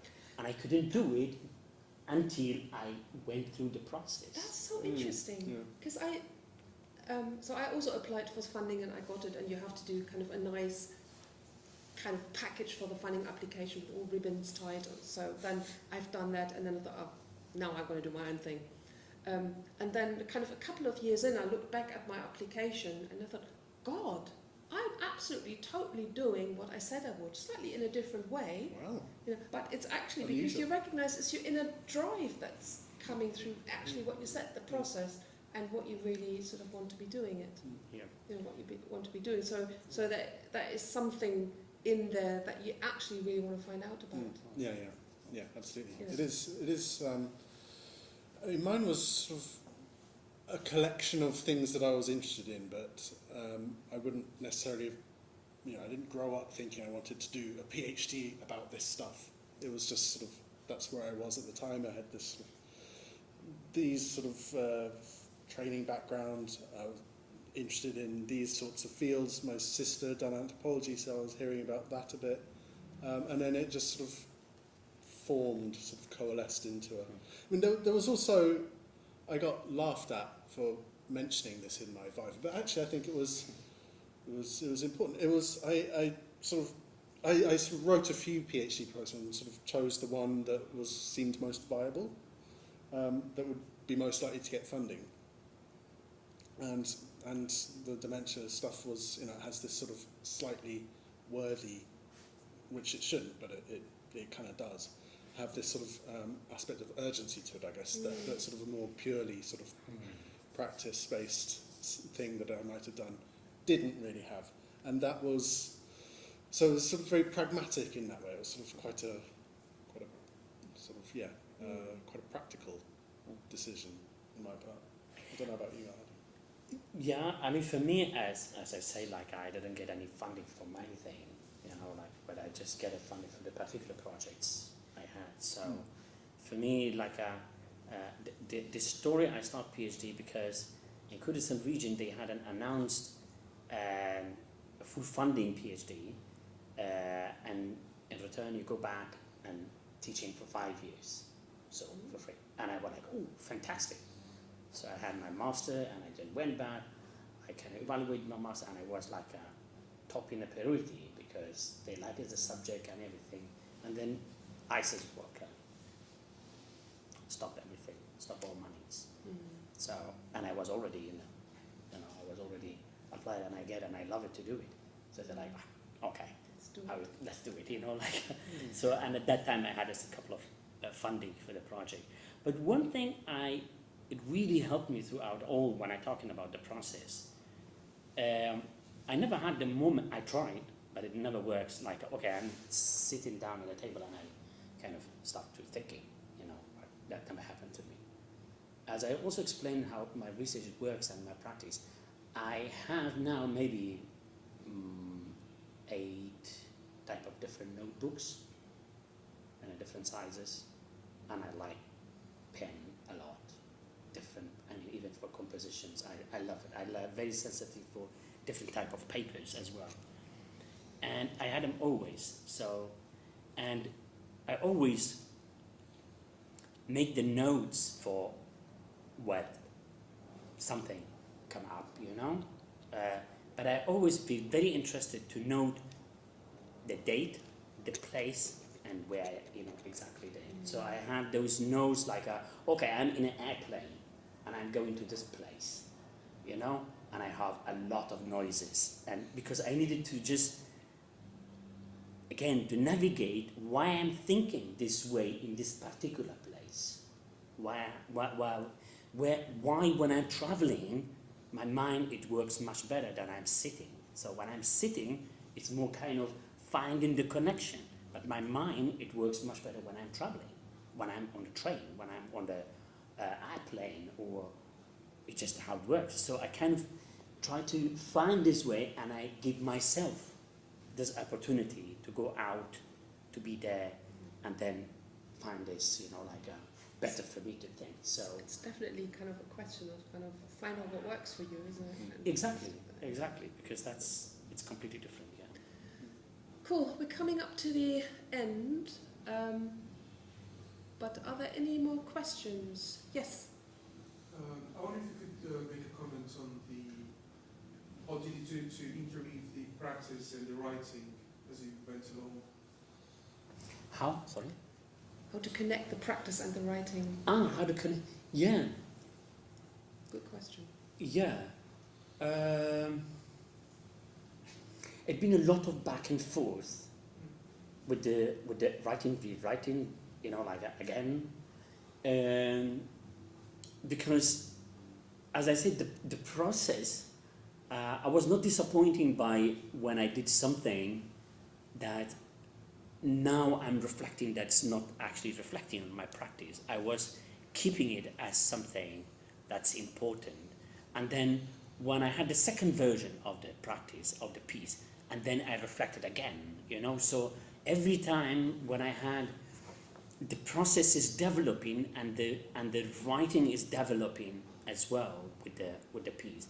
But also I found sometimes the writing telling something completely different than the practice, because I needed to conceptualize something that was very hard to kind of explain it in the piece, particularly in my project, which is very flexible, So I try to find yeah, as I say in the beginning, like a very challenging to find to be more objective. On the other hand, your practice is very subjective. It doesn't show so much, you know. So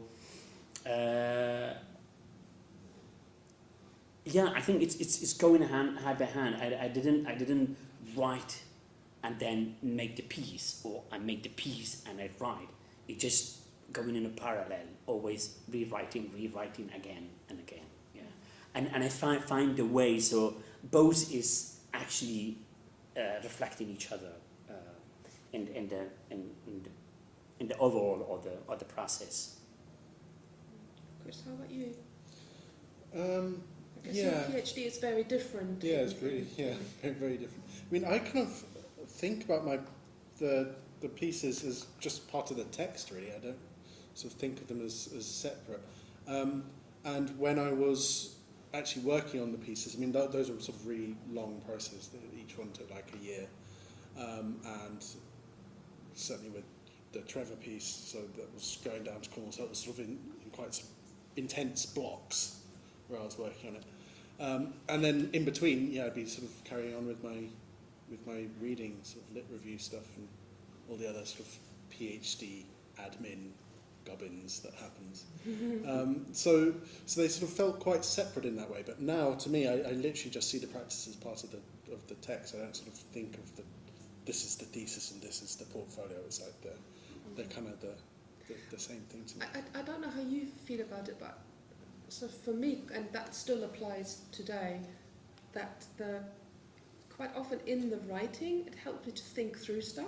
Oh yeah, yeah. So that actually when I'm writing about practice, it really helps me to then think through the practice and shape it, kind of like where the next steps are, or what I want to focus on, or what I think. Because sometimes sort of, I don't know about you, that is sort of a visceral response to what you do, and you think, oh, that was just so lovely, I love doing that. and then you think that through, and the writing helps you just think, yeah, no. And I find sort of the writing about it really quite useful for that to when you're sort of a little bit in self-love or in love with something that you but also find just very pleasurable. how the writing feels is very variable. So when you're sort of writing about something you don't really actually understand yet, and it's like It isn't like a documenting first, like a documenting either your thought or your practice, and then figure out how things just work, both theoretically and practically, and then find this relation between. Because for me it works like that. First, I want to just document it. I don't want to put too much theory in what I'm doing. I just like what's happened, what did I did, and then it was like a bunch of processes, and then I found, because for me was I put myself personally, maybe also like my limitation of in the language itself also. So I try to do it in a different way, like visualize it. It never happened. I write it in Kurdish because even for me, this terms is very kind of limited. I don't know. I'm not even better in Kurdish in this kind of terms because I never use it.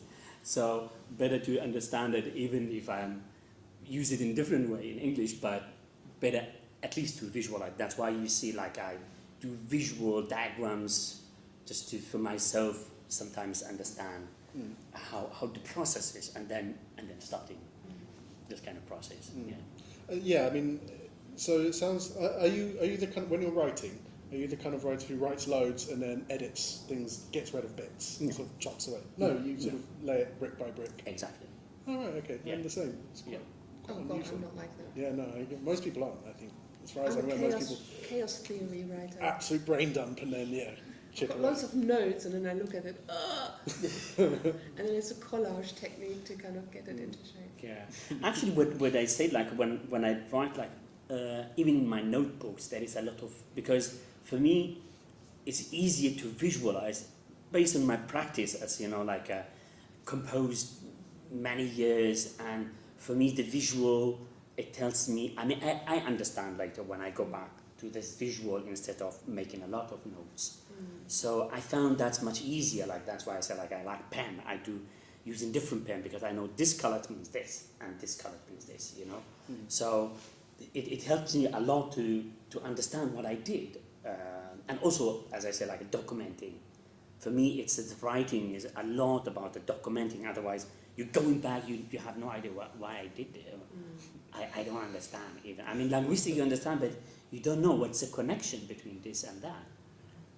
And that's for me, put me back to this kind of specific places.